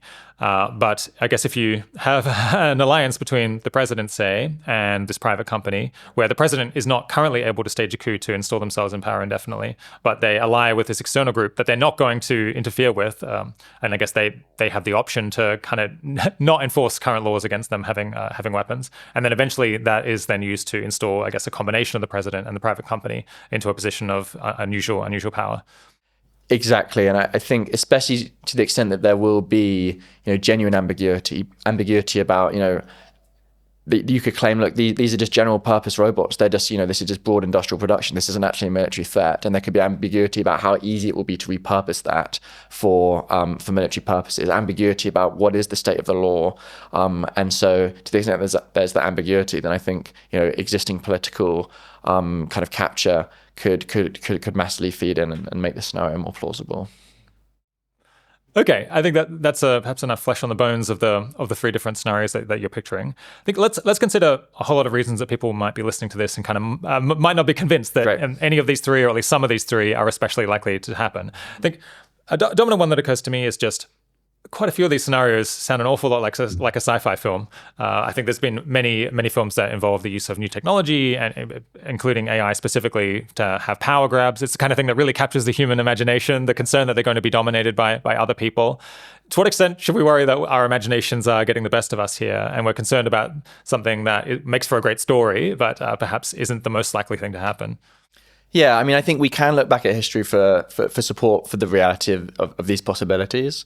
So, generically, new technologies have massively changed the power of different groups throughout history. So, one example is the Arab Spring and the influence of social media there. Another example would be the printing press, kind of democratizing the access to kind of religious knowledge and reducing the influence of kind of the Catholic leaders. Going back as far as the introduction of agriculture, before agriculture, power was kind of very distributed. People operated in relatively small groups, but with agriculture, groups kind of stopped moving around so much. You could have much bigger societies, and then they became much more hierarchical. So you had much more of a concentration of power on the top. And actually interesting, the emergence of democracy itself was helped by the emergence of the Industrial Revolution, where now it was actually very advantageous for a country to have a well-educated, free population that could kind of create economic prosperity and, therefore also a bigger military. And so I think, part of the thing that led to democracy emerging in the first place was this kind of technological condition where democracies were particularly competitive, and to the extent that different countries are kind of forcing other ones to adopt their systems or copying systems that seem to work. That's probably one big driver of democracy being so popular. And it's actually interesting that in this context that AI actually seems like it will reverse that situation, as we've discussed. Will no longer be important to a country's competitiveness to have an empowered and healthy citizenship. So with that context, and the context that historically military coups are common when people can get away with it, and the context that there could be a situation where a tiny number of people have an extreme degree of control over this hugely powerful AI technology, I don't think that it is a kind of science fiction scenario to think that there could be a power grab by a small group. Over the broad span of history, democracy is more the exception than the rule. Yeah.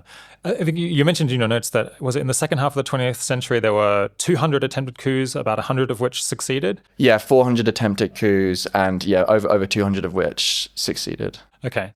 So, when people think they have a shot at taking over a country militarily, they do reasonably often take a crack at it. I think the first time I heard this whole story, or I read about it, I think it was a 2014 blog post by Noah Smith, the Economist commentator, who said that AI would potentially signal the end of people power. And if you don't, basically the concern would be you would no longer need people to serve in the military because it could operate autonomously as a set of machines. And then later on, you would no longer need people for the economy because everything would be automated. And at the point that you no longer, leaders of a country no longer require just a large number of human beings for military power or for economic power, it's unclear why those people would retain so much political power. maybe they would be able to scheme in order to be able to do that. But they're in a much more precarious position because they no longer actually matter for any functional purpose in the way that the population currently does matter to rulers of a country.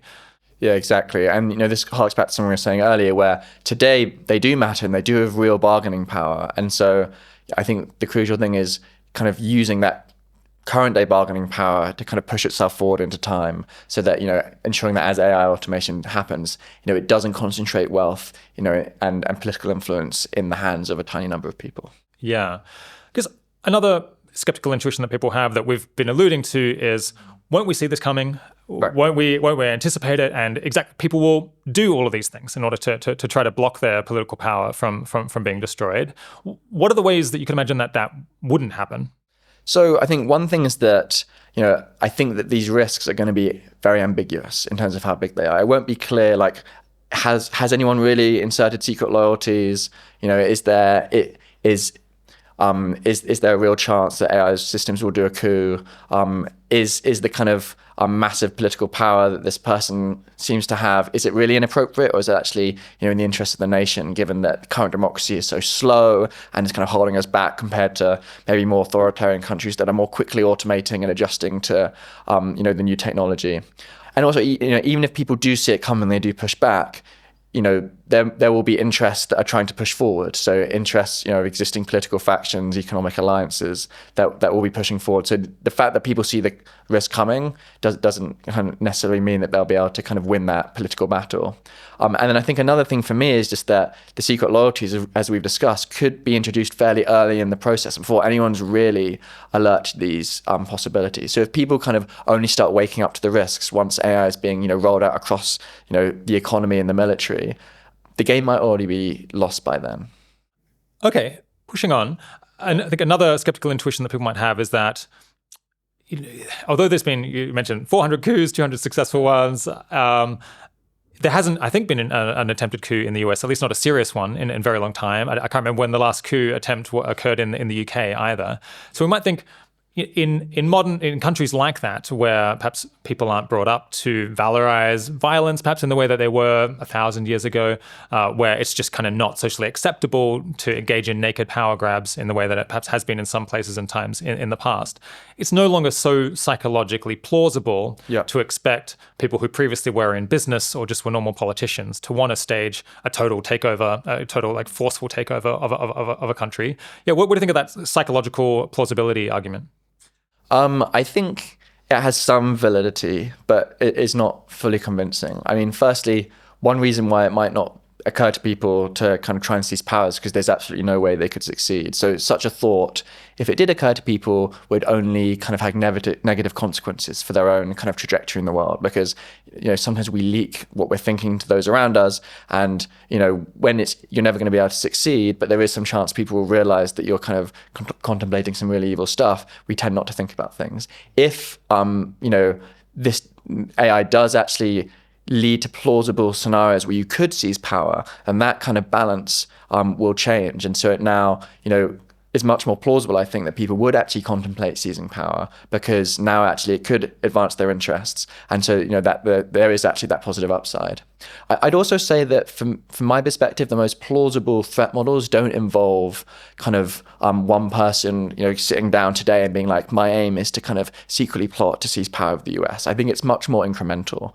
So, it's just someone who already has a fair amount of power and, wants more influence, wants to achieve more things. And they just find that the way that they can do that is by, further increasing their own economic and political power, further increasing the degree of control they have over, the way AI technology is built and used. And that, they're just kind of, at each step, just greedily, trying to double their power again. And then, at some point very late in the process, they might realize, okay, I want to do all these amazing things with AI. I can transform the world. But, the government's, potentially doing all these things which are really damaging, and which, many of me and my friends realize are awful. Maybe they're chatting to their kind of superhuman AI advisor, and the superhuman AI advisor says, well, there's actually this pretty foolproof plan for seizing power, and here's some ways that we can ensure, it didn't go back against you. In case it didn't work, we could, delete all the evidence. And at that point, I think it is psychologically plausible, once you already have that much power, that you do take that extra step.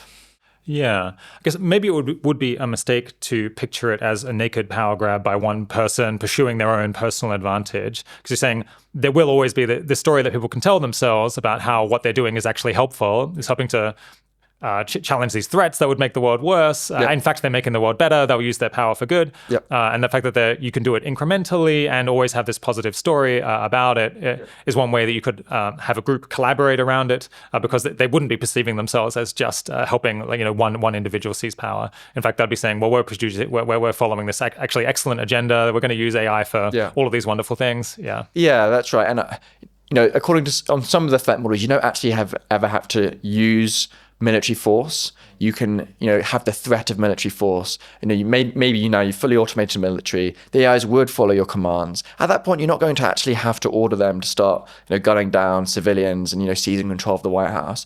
You can just use the fact that you do have that hard power to increasingly say, look, this is how we're going to do things, and kind of make it clear to opponents that ultimately, when push comes to shove, you have the hard power on your side, and then you can kind of essentially, take political power without actually doing anything violent or anything that would seem awful to us today.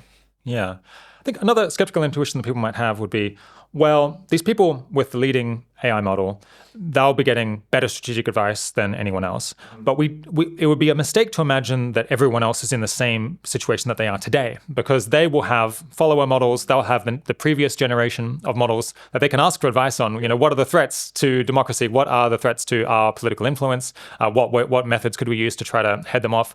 But access to intelligence might be more widely distributed than it is today. And so we need to think about the balance between the leading group that we're worried might engage in a power grab, and everyone else who is perhaps in a better position to defend themselves than they are right now. Yeah, do you want to comment on that? Yeah. So I think there's two elements we could disentangle. One is what is the kind of capability of AI systems that people have access to, where, I do think there's a risk that, especially if there's a rapid period of recursive improvement within a lab, that, if labs are just releasing their models with, a 12-month or 6-month time delay, then that could be, that there could be a very big differential in capabilities there. Labs could come up with various justifications for not kind of creating public access for their systems. Like maybe they would say it could be dangerous. But another kind of key component is how much are people actually using and trusting these systems. So today, I think that AI systems can be useful in a wide variety of purposes or scenarios already, but people often don't actually use them. And so one scenario is that one reason that people who are kind of would be power grabbers actually have an advantage is that they're actually making a lot of use of their AI system, whereas maybe politicians are just kind of ignoring them. The AI says, oh, there could be this hypothetical risk of secret loyalties, and they kind of don't take it very seriously. I think a recurring issue here is that we somewhat need to separate out the early secret loyalty scenario, because, of course, it doesn't matter how many people have access to some sort of AGI if they're all secretly loyal to some original plan, and this was inserted really early. The very early strong secret loyalty scenario seems to kind of stand on its own, and you desperately have to in at that earlier time, or many other protections that you might hope for are no longer available. Yeah, I agree with that. Yeah. To what extent do you think it makes it difficult to pull off any plan like this? The threat that there will be whistleblowers, that maybe you think you have at least a handful of people who are going to go along with you, but some of them get cold feet. Some of them just think, isn't this, as things get more advanced and the things you are doing get more sketchy, one of them could out you. Yeah. And then and the fact that you'd be worried that might happen might mean that you'd be too nervous to actually try to launch a conspiracy like this in the first place. Yeah, I think kind of getting coordination around something that's really evil between, a lot of people is difficult in today's world. But, again, coups do happen, and you do manage to coordinate multiple different people. And, normally the way it happens is the initial steps are small, and then there's kind of trust building exercises, and you all kind of take actions which increasingly show your commitment to kind of more kind of illegitimate forms of power seeking. And, just historically, this does sometimes work out. As you say, sometimes it doesn't, and that is one blocker here. And I think one thing that's kind of unique about this particular risk with AI is that you could have just one person that's executing this by themselves. If they manage to get access to AI and then use that to create secret loyalties, then they don't necessarily need any co-conspirators. They can just create secret loyalties, sit and wait for military deployment, and then seize power. Because an alternative mechanism that just occurred to me is you could have a group of people, let's say it's a relatively small group of people who decide that they're going to try to gain more power. They consult with with their model on how to do it, the model that's loyal to them. They could all commit to have the model monitor them to ensure that none of them betray the group, that none of them decide to go against the coup. And that, I mean, it's very easy, I guess, to have AI models potentially monitor your communications and try to check whether you're going to betray them. So that'd be one way of locking yourself in. That's a great point. So, AI might allow lie detection, and one general thing is that the people who are kind of controlling AI and controlling the new technologies that AI enables could differentially use those technologies to help them and their allies gain political power without sharing them widely in a way that would help the rest of society gain power. So this is a great example. If there was some kind of new technology for allowing people to trust each other a lot, only sharing that with your kind of small clique, but not, sharing it with wider society so they can keep you in check would be a great example. Yeah. I guess something as strange as that is probably some way down the line of that there's already been some trust building. People have already probably done some sketchy things in order to get the mutual assurance that people are likely to be willing to go along with things that get suggested. Well, what do you think those early stages might be, the kind of trust building increments? Yeah, I think there's a few things. Which kind of enable more egregious action later, but also kind of defensible on kind of other grounds. So one is kind of not divulging various information that probably you should under existing transparency arrangements. So maybe not reporting particularly impressive new strategy capability that you developed when there's some ambiguity and plausible deniability about whether your agreements kind of commit you to do that. There's maybe kind of crafting the kind of model specification, that is the behaviors that the AI is going to follow in such a way that ultimately it's going to kind of follow the instructions of the small group that in fact you're all part of, where that's not necessarily meaning you're going to use it for a power grab, but it certainly sets you up nicely to do that. And then kind of not sharing that information with other people, or just kind of keeping it somewhat hush-hush. You could say that this is necessary for safety reasons, that you need to have the ability to stop it if it's doing something bad. Yeah. Exactly. Maybe launching a kind of undisclosed project into how the company can lobby Congress effectively, but really that project also increasingly involves kind of more and more illegitimate kind of ideas for gaining power. So just the kind of that kind of thing where you're kind of increasingly taking actions which are kind of increasingly sketchy. Yeah. You mentioned in your notes that companies have over the years done some pretty crazy things, and almost always, I guess, it was this incremental. You imagine if someone just walked into a meeting and said, "I think that we should do this," people would object. But when people are able to incrementally build up to doing more and more illegal things, then you can go quite a long way. You mentioned the Volkswagen case. Yeah, I mean, it's such a shameful example. Yeah. But do you want to explain it? Yeah. So. Volkswagen had some software inside their cars that could kind of flip a switch, essentially. So when they were in testing, the car would run and kind of be kind of environmentally friendly, abiding by those regulations. But then when it wasn't in safety testing, the cars were emitting a lot of kind of damaging fossil fuels. And that's just a whole technical project that has gone into designing a system which is clearly there in order to dodge regulations, and they clearly managed to coordinate a team to execute. And it's quite challenging. They had lots of engineers, lots of people in corporate had to be involved in this, I think.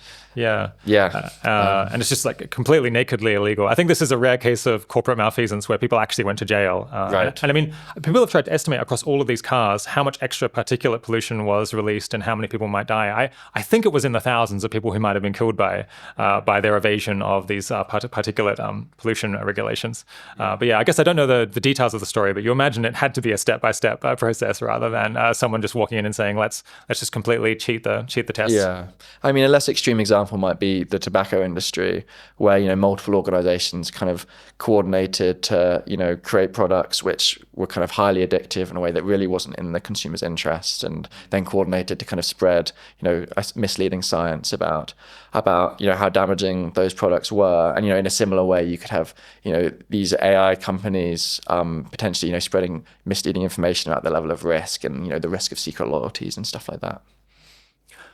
Another way that this might fail to happen or to work You could imagine that a group does begin to seize power in a country. Other countries, I guess both its adversaries and its allies, might be quite freaked out by this, might really strongly disapprove. Yeah. And they're still independent in this scenario. They still are actors who could try to take steps to intervene if they really hate what's going on. How much would you hold out hope for things to be rescued from externally, basically, that allies or adversaries would say, well, we really don't want this person or this group to seize power over the US or whatever other country, and so we're going to take rapid steps to cut them off? I think that's one of the less convincing kind of objections to the scenario. I think, typically, even when very weak countries without nuclear weapons, there are military coups there. Yes, the international community objects and there are sanctions, but they're rarely able to actually dislodge and restore democracy to the area. And so, I wouldn't really see that as working. One way that this is different is people could observe what's going on, anticipate that this would lead to a permanent control over the country, given the technology that's being used. And so that gives you a stronger incentive to intervene immediately rather than wait out the coup people and try to get rid of them later. If there's a coup in Equatorial Guinea, people just don't care that much. If there's a coup in the United States or a takeover of the United States, that would trouble people much more, give them more motivation potentially to try to change things. Yeah, I mean, I don't think people are massively thinking about with normal coups the fact that they won't be permanent as like a reason not to kind of intervene. I think most people are like, okay, if it's a bad new bad regime for the next decade or so, that's kind of what they're focused on. I do agree that there would be more motivation to prevent the United States from their power grab from happening, but I think it's also going to take a lot more effort to actually intervene, given the United States military and economic power. Yeah. There are many countries that might like to change the government of the other superpowers or the other nuclear powers. Yeah. I guess by and large, people think that is just a hopeless enterprise because once you have access to nuclear weapons, the threat of retaliation is just too scary. And so I guess that could be a huge discouragement on anyone to intervene, at least at the point that the people who are seizing power do have control over nuclear chain of command. Yeah, that's right. Another thought that I could see at least some listeners having, I suppose the folks who are more concerned about misalignment and rogue AI in particular, is that this is all, I guess, putting the cart before the horse, or humans are never going to have the opportunity to get secret loyalty from the AI or use it to seize power because the AI will seize power itself. Should folks who think that misalignment is extremely difficult, unlikely to be solved, really care about any of this? I think that human power grab dynamics could be relevant even in a world where alignment is pretty hard.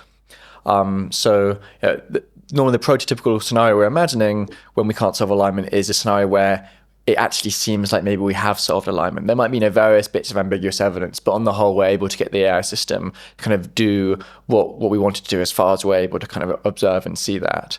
And so you could get a scenario where alignment is very hard. AI is in fact misaligned and kind of plotting to seize power. But there's, a human who wants to seize power for themselves, and they kind of train this misaligned AI to be secretly loyal to them, or they try to train it to be secretly loyal to them. The misaligned AI kind of goes along and pretends to be secretly loyal to this human while, all the time actually being misaligned. And then there's this kind of unholy alliance between a power-seeking human and a misaligned AI. And, maybe in that scenario that the human does actually seize power. So this power grab risk, in fact, materializes. And then the AI kind of uses its continued influence over the human to kind of encourage, deployment to the military, for example. And then later the AI then kind of seizes power and there's ultimately AI takeover. So, that's a scenario where, power grab risk has significantly contributed to AI takeover risk. It's smoothed the path to the AI taking over because they're able to use humans who want to seize power to basically enable all of the steps that it wouldn't have been able to do itself. Yeah, that's right. And Dan Cogatalo has written about the case of the conquistadors, where there's a lot of this kind of divide and rule strategy where they kind of help, different groups kind of gain kind of power over one another and ultimately kind of seize power for themselves. I see. So the conquistadors, I think famously there were only a couple of hundred people. You might Right. think, how would a couple of hundred people, even with horses and even with guns and even with armor, how on earth would they take over a country that has millions of people? So a key part of it was that they got other local groups on side saying, well, we'll help you seize power. And they kept doing this until they were in a very central position. And then they cut all of these other people out and just took power for themselves. Exactly. Okay, so we've gone through a bunch of objections there that I guess you don't find super reassuring. Yeah. What do you think are the best counter-arguments? Or what are the best reasons not to worry about this threat? Well, I think, a lot of the counter-arguments you presented have some merit, and I do find them partially convincing. I've been saying they shouldn't give us reason to kind of deprioritize this and not worry about it. I think for me the most convincing overall story why I think this probably isn't going to happen, though I think it's a real risk, is that today power is widely distributed. We are able to look ahead and foresee these risks, and it is in everyone's interest today to unite around an agenda to make sure that AI is developed in a very kind of secure and robust way, so that there can be no secret loyalties, to make sure that the AI's behaviors are transparent, publishing the model specification.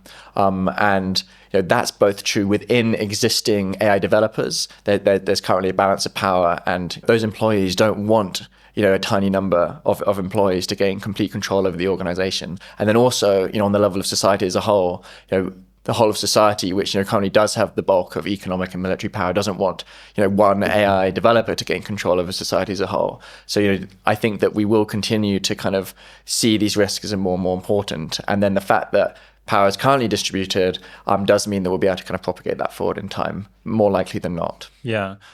So there's no single counter-argument that's terribly strong, but perhaps in aggregate, all of the different actors that might take steps to make this more difficult, the fact that we're talking about it might lead might mean that many people will realize that this is an issue as we get a bit closer to the time. There'll be pressure on the companies to have more internal controls. I guess we'll talk about some of the countermeasures more later.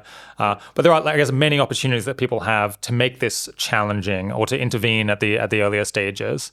Or we might get lucky and perhaps the relatively small number of people who would have a chance to do these things decide not to, because while it is psychologically plausible for a human to do this based on what we've seen humans do in the past, it's no guarantee. That does not necessarily guarantee that any of the individuals will be particularly motivated to do this. So there's many different ways that it could just ultimately not happen or not succeed. Completely. Yeah. Would you venture a guess on the percentage chance of this happening? I probably wouldn't venture a guess at the specific percentage. I think any numbers would be made up. I wouldn't be confident enough to say, it's less than 1%. Okay. That a tiny group of people seize control of the US. I see. I think I would rate it a fair bit higher than 1% personally. I guess the outcome you get when you think about it is that you would neither be very surprised if this didn't happen or if it did happen. It is, for something that would be so enormously consequential, it's strange how plausible it is, how reasonable it is to tell a story on which it happens. Yeah, I agree with that. I think an alternative angle that someone could have would be to say, fundamentally, because it's so straightforward to take AI technology, I guess assuming that alignment problems are solved, we don't have rogue AI.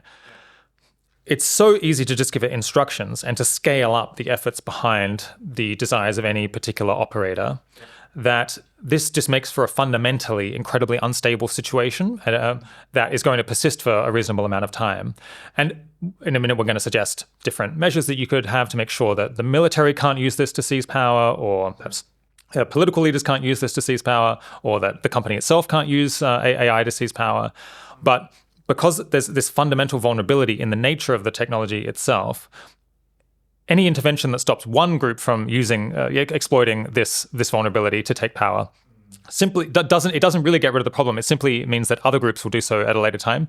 I'm reminded of this was it Lenin quote, I think, talking about the coup that they staged in St. Petersburg, which is power was just lying in the streets, and we merely had to pick it up. Right. And I think you might worry that there's going to be so many opportunities for power-seeking actors to try to gain power that it's very difficult to block all of them. And maybe we just have to accept that someone is going to seize power and try to help the right group do it. Do you have any reaction to that? I'm more optimistic than that. I think the technology has a potential vulnerability in that it could potentially be instruction following even when those instructions break the law or break the company policies.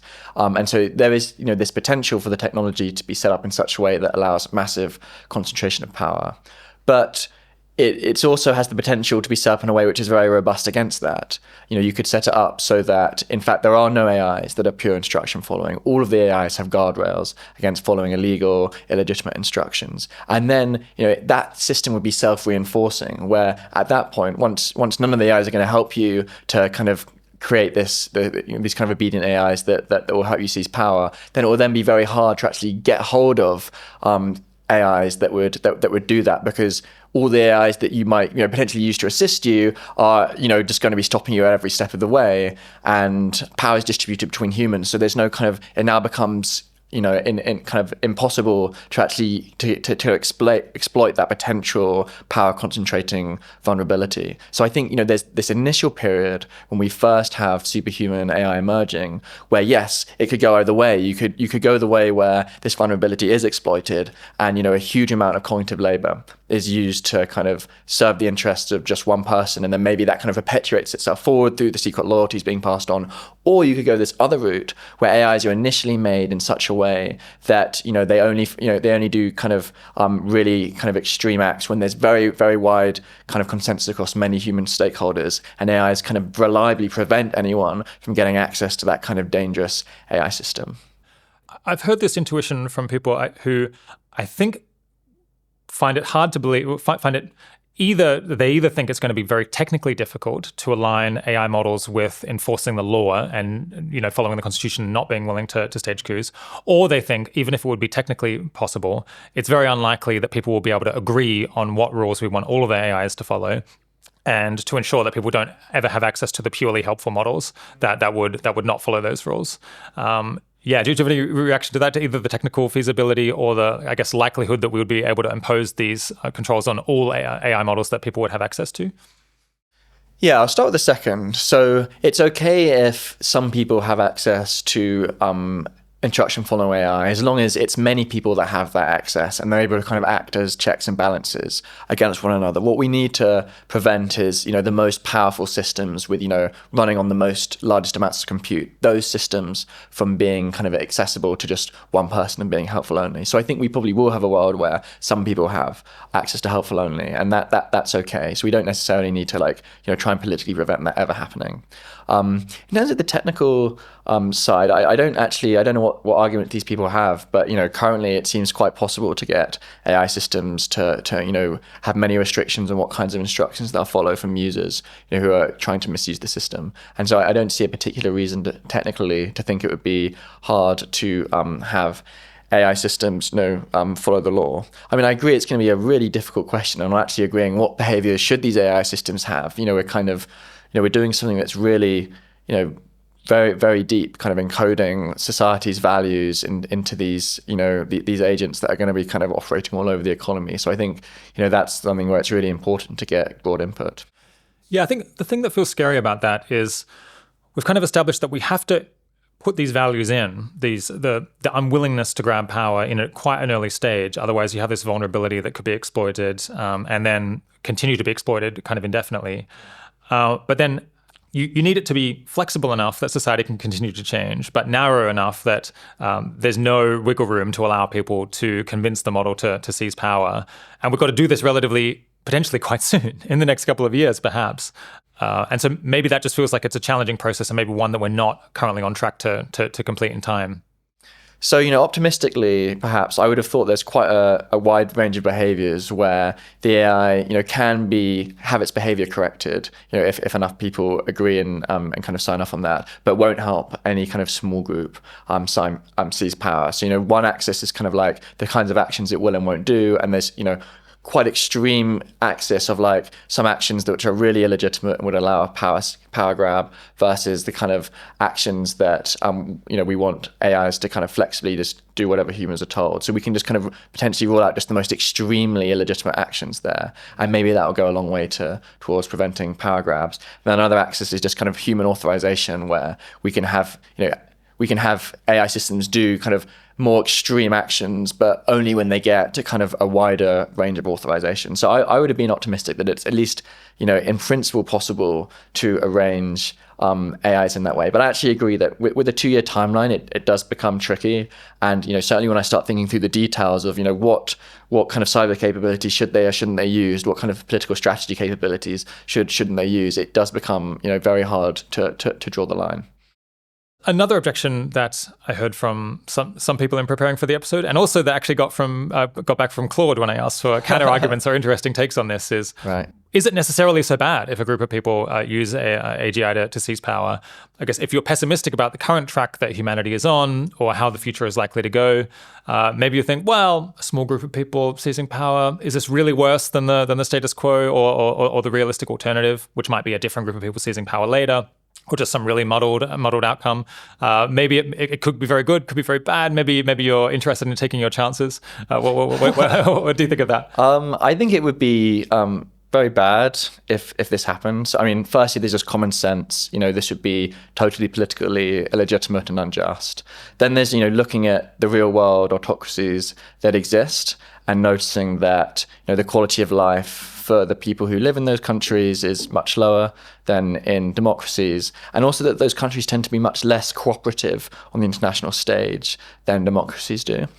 And then there's just a few kind of more a priori reasons why we'd expect that to be the case. So people who actually choose to seize power, I think, are unusually likely to be psychopathic, narcissistic, sadistic, Machiavellian. And that means that they're actually a lot worse than just randomly selected person becoming dictator. You're kind of actively selecting for pretty nasty people with a power grab. Then there's also the fact that when kind of many people have to kind of coordinate on behavior, power is distributed, then people tend to coordinate around more kind of ethical behavior. So even if every person is kind of individually fairly selfish, or every country is individually selfish, when countries come to together in the UN and set the rules for international order, they tend to kind of coordinate around more the better angels of their nature, and kind of coordinate around more kind of fair and ethical courses of action. So I think actually having power distributed is then better than a randomly selected person, because even if every individual is fairly selfish, they'll tend to coordinate around the more kind of ethical pro-social motivations that they have. Then in addition, there's gains from trade. So if one person really cares about the environment, and another person really cares about using the stars to kind of create the kind of utility maximizing whatever that is substance, then those two people can essentially both get entirely what they want if power is distributed, and they can kind of trade and negotiate. Whereas if one of them was just randomly selected to take power, then you wouldn't get that, and you could just have kind of one of their dollars being completely neglected. And the final thing I'll say in favor of distributed power is that I think when power is distributed, you tend to get a kind of competition of ideas, and that can lead to a kind of reflective process, which I think is one contributor to kind of moral and political progress over time. Yeah. That one might not apply in a future where, hypothetically, the one person who seized power had the advice of the AI model on what is the best thing to do, on philosophy, on moral values. But I suppose you might think, even if they could find out what the truth is without having a broader deliberation between lots of people, they might not be interested in doing so. They might just follow whatever capricious values they happen to hold at that point in time. Yeah, that would be the worry. Yeah. All right, we've been teasing through the interview that at some point we're going to talk about countermeasures. Yeah. I guess we've said one of the main things that's reassuring about this, and might be the reason that this doesn't happen, is that there are a whole lot of things that it seems like you could do, a whole lot of safeguards you could put in place that would be very natural, probably are justified on other grounds anyway, and would potentially make it very difficult for any group to use AGI to seize a lot of power. Let's maybe talk about very cross-cutting ones first, like countermeasures that would help to reduce the risk probably across all of these different scenarios: military coup, autocratization, self-built hard power. I think the first category you mentioned in your notes is safeguards on internal misuse. And I guess you mentioned monitoring as one of them. What would those safeguards look like? So yeah, let's take monitoring, for example. What that means is that whenever someone who works at the AI developer is using a model internally, as well as in addition to their using it, there's a kind of another AI model or another instance of that same model that is kind of looking at the kind of what the humans asked, what the AI is responding, and then has certain criteria under which they would kind of either kind of shut off the interaction entirely, or more likely just kind of flag it as something which could potentially be problematic, and kind of log it and send it to some other people to review later. And so, you could have this via monitoring, or you could just have, what kind of externally deployed models have, which is just trained refusals. So the AI just won't comply with certain requests at all in the first place. It's interesting. So I guess when you're monitoring, I was imagining people monitoring it, but of course, I guess I'm living in the past. I should be always imagining that why not just have AI models do this? And I guess it doesn't have to be some brilliant AGI model that's monitoring it. You can imagine that current LLMs would probably be pretty reliable at picking up, at least I guess setting aside jailbreaks, which hopefully we'll fix. They'll be reasonably good at picking up requests during the training process that seem highly suspicious, or requests that seem like they're not something that we would want to be followed. I think that's right.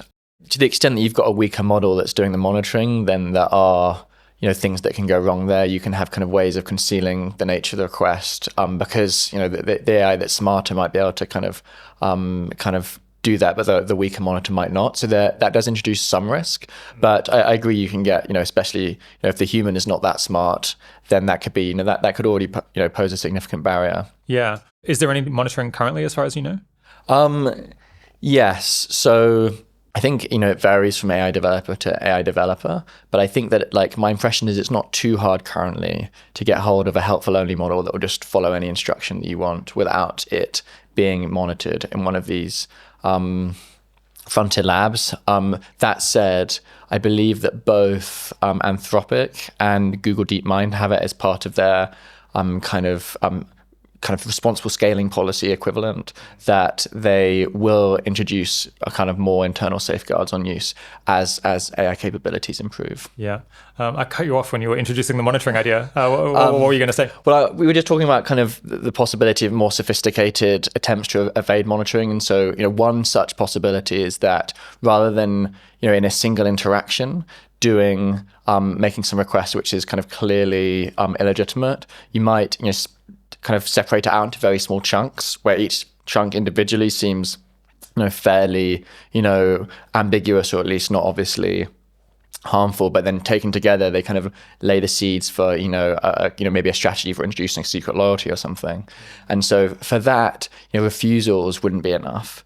And, a kind of basic monitoring setup where the monitor only can see kind of each conversation individually wouldn't be enough. And so in that case, my colleague Lucas Fimberdon has suggested that you could instead have kind of an AI system that's kind of able to review many different kind of conversations that you've had over a long period of time, maybe that many people have had, and kind of systematically search for patterns of misuse. Yeah, I guess if groups were really worried about this and very committed to counteracting any potential severe misuse, they could also have human review. I guess that's more expensive, but you could have kind of randomly selected review that would make people more nervous, that even if they were finding some way through the AI monitoring, perhaps they figured out some jailbreak that allowed them to make requests that wouldn't be picked up. If there's occasional human review, then eventually someone might notice it. Yeah, that's right. I do think you can probably do better than kind of random human review by having an AI monitor kind of flag the most potentially suspicious kind of interactions, so that the human's kind of reviewing the kind of most potentially relevant ones. Yeah. Yeah. What specifically do we need to be reviewing? I guess so. There's, any requests to the purely helpful model. Perhaps that would be a place where someone could try to get advice on how to evade controls, how to introduce secret loyalties. You were saying, are there other things that are really important to have this scrutiny of? Yeah. So I actually think ideally, employees are generally not allowed to use the helpful only model. Ideally, just like people today who use the model externally, there's refusals training for clearly legitimate things. Ideally, that happens. For internal use as well. So there's kind of safety trained models that refuse to do broadly illegitimate things. But even there, as I was saying, there could be more kind of subtle patterns of misuse. So it would require additional monitoring on top of that. I guess just so people understand, I think the people who follow AI intensely might know this, but the helpful only model is quite extreme. It will help with literally anything. You can say how should I best go about committing genocide, and it will just start laying out instructions. There are basically no safeguards on that kind of model. So it would help with quite serious crimes. Yeah, that's right. I mean, my own view is that the helpful only model should be used in capability evaluations and other tests, but beyond that, shouldn't be used by anyone, and any use should certainly be monitored with, immediate ability to shut off their interaction and kind of log it for review. Yeah. Of course, at the moment, we're not too worried about this because even the most capable models are still not that impressive. They make stupid mistakes. The advice they give is often pretty mediocre. But we're at the point where it truly is superhuman, brilliant advice. It's more important that people not be able to get its help with crimes. That's right. And there's many reasons to want those restrictions. It's not just the kind of risk of people trying to do power grab. There's the risk that there might be kind of spies working for other countries within labs that are then using the models for their own ends. So there's just plenty of reasons to have internal controls on the model use. I guess a question mark that I have is, if the leaders of a AI company were already considering a power grab, wouldn't they be trying to undermine all of these internal controls that they are meant to be implementing from the very outset? Maybe they would apply to other people, but not to them, or it would look like they had these policies in place, but in fact they didn't. So you could just end up with a situation where the only companies that implement these kinds of monitoring and other internal controls are those that were never going to do anything bad in the first place. Yeah, I mean, I'm a bit more optimistic than that. So as we've discussed earlier, for me, the most realistic for that model isn't like where a leader of the company is explicitly every step of the way planning to do a power grab, but more where they're kind of just following their incentive ingredient, their kind of incentive landscape, step by step, doing whatever most helps them achieve their next goal and get that extra increment of power. And so at the point at which we're kind of first introducing this, internal safeguards, it will, very likely seem as kind of a very plausible and reasonable thing to do to prevent, any people within the company from misusing the model. And it might also just seem completely reasonable for those restrictions to apply across the board to all employees, no matter how senior. Otherwise, why would certain people be exempt and not others? So, I think that, for the early stages, introducing them initially, I'm hopeful that could happen, even if, certain people in the company might one day pose risk of power grabs. And, by the later stages, the hope is, of course, that enough companies are doing this and kind of increasingly formalizing these commitments that they become legal requirements. Right.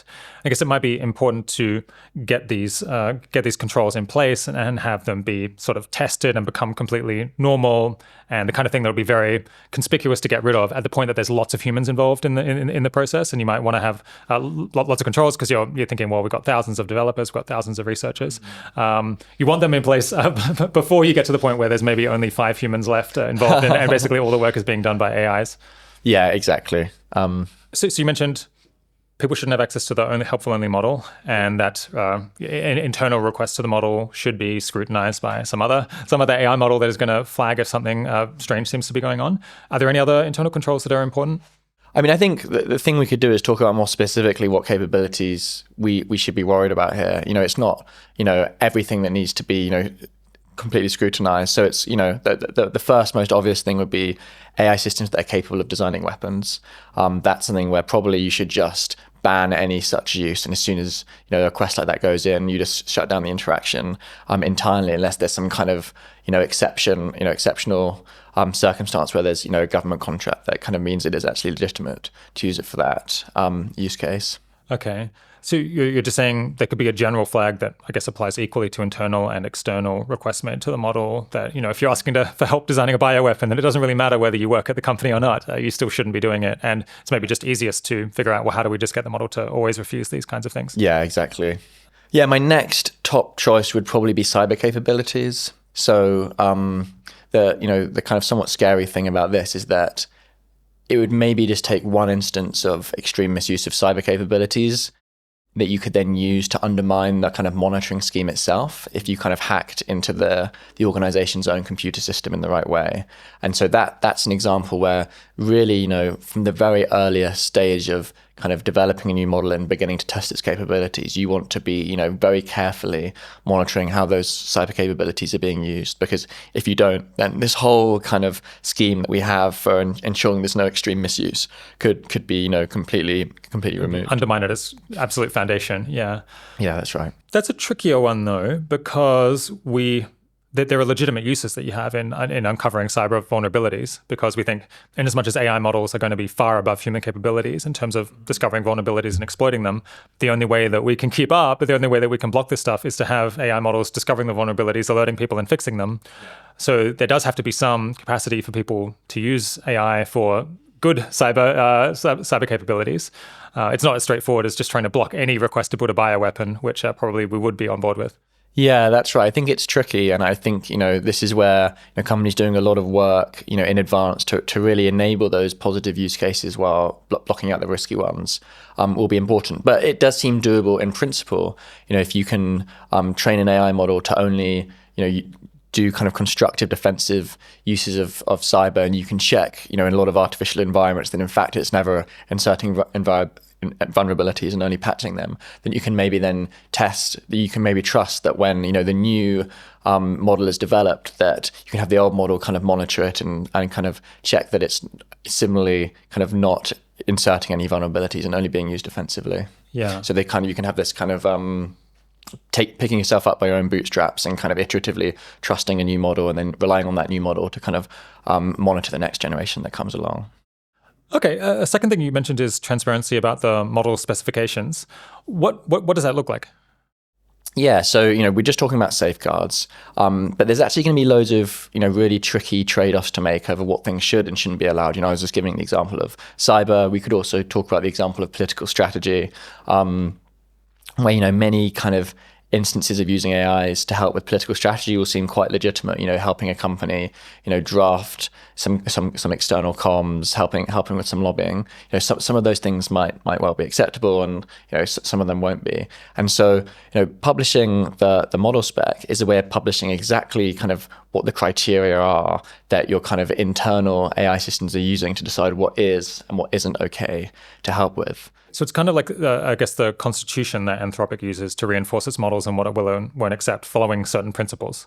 That's right, yeah. Sorry, let me back up. So the model specification describes how the AI is meant to behave. So, in Anthropic's case, they kind of have these principles sometimes drawn from the UN Charter of Human Rights, sometimes drawn from other companies' own kind of principles of behavior, and some that they've come up with themselves. And they kind of have, dozens of principles which, the AI is meant to follow, respect all groups, don't break the law, follow instructions where it's safe to do so, stuff like that.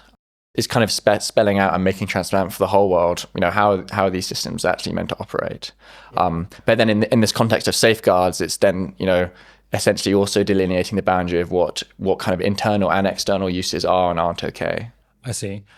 So it's the constitution, it's the personality of the model that defines the boundaries of what sort of requests it will help with and which ones it will reject. Exactly. I mean, at the moment, we have jailbreaks that I think are sufficient to get through any of these protections, at least to a really concerted expert actor. I guess, are you imagining that at some point, hopefully that will no longer be the case and we actually will be able to have model specifications that truly do describe the limits of what the model would be willing to do?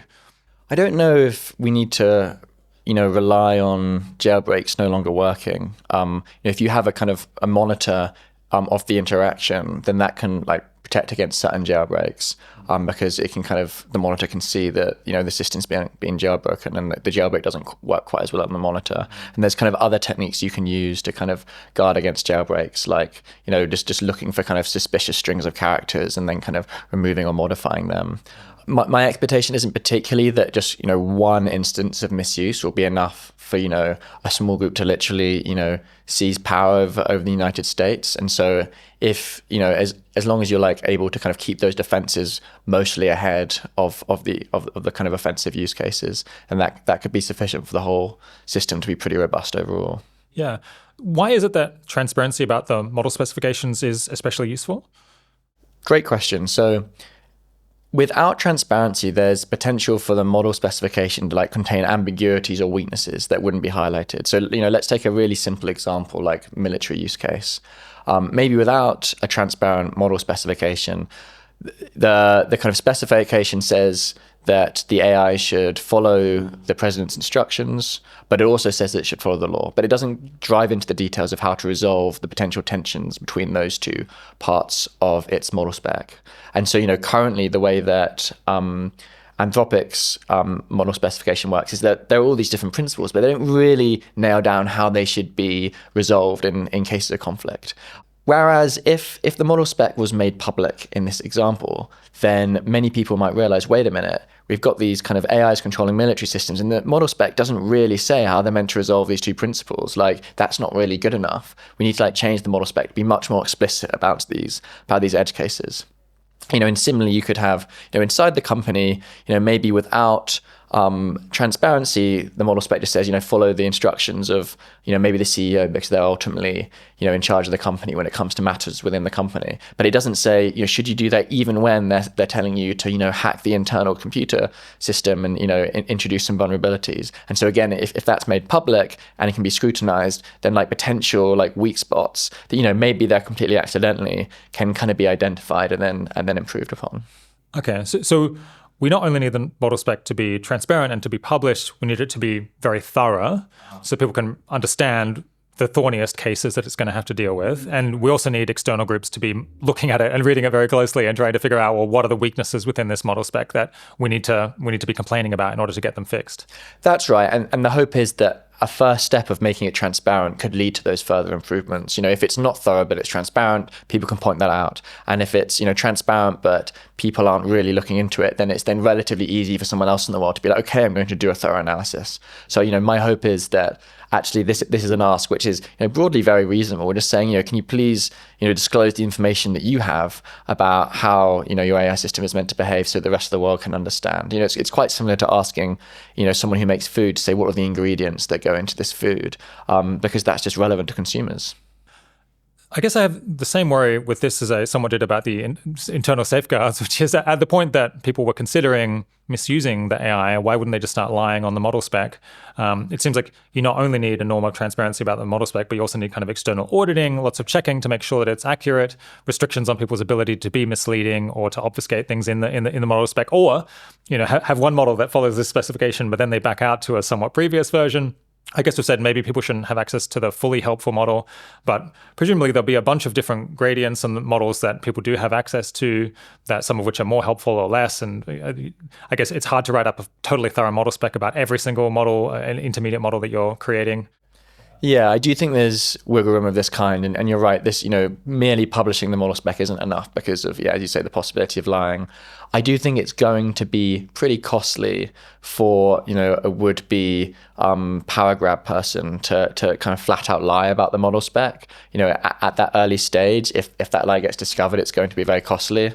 And so, I sometimes think about we're kind of shaping the incentive landscape for someone who is just, generically seeking power in one of these organizations. If there's a strong norm of publishing the model spec and these pretty kind of hard to argue with reasons for it, then at that point, it just becomes more costly to take those actions that would increase their own power, and they kind of might go down a different path where they never end up forming the explicit intention to kind of, create a secret loyalty or try and seize power.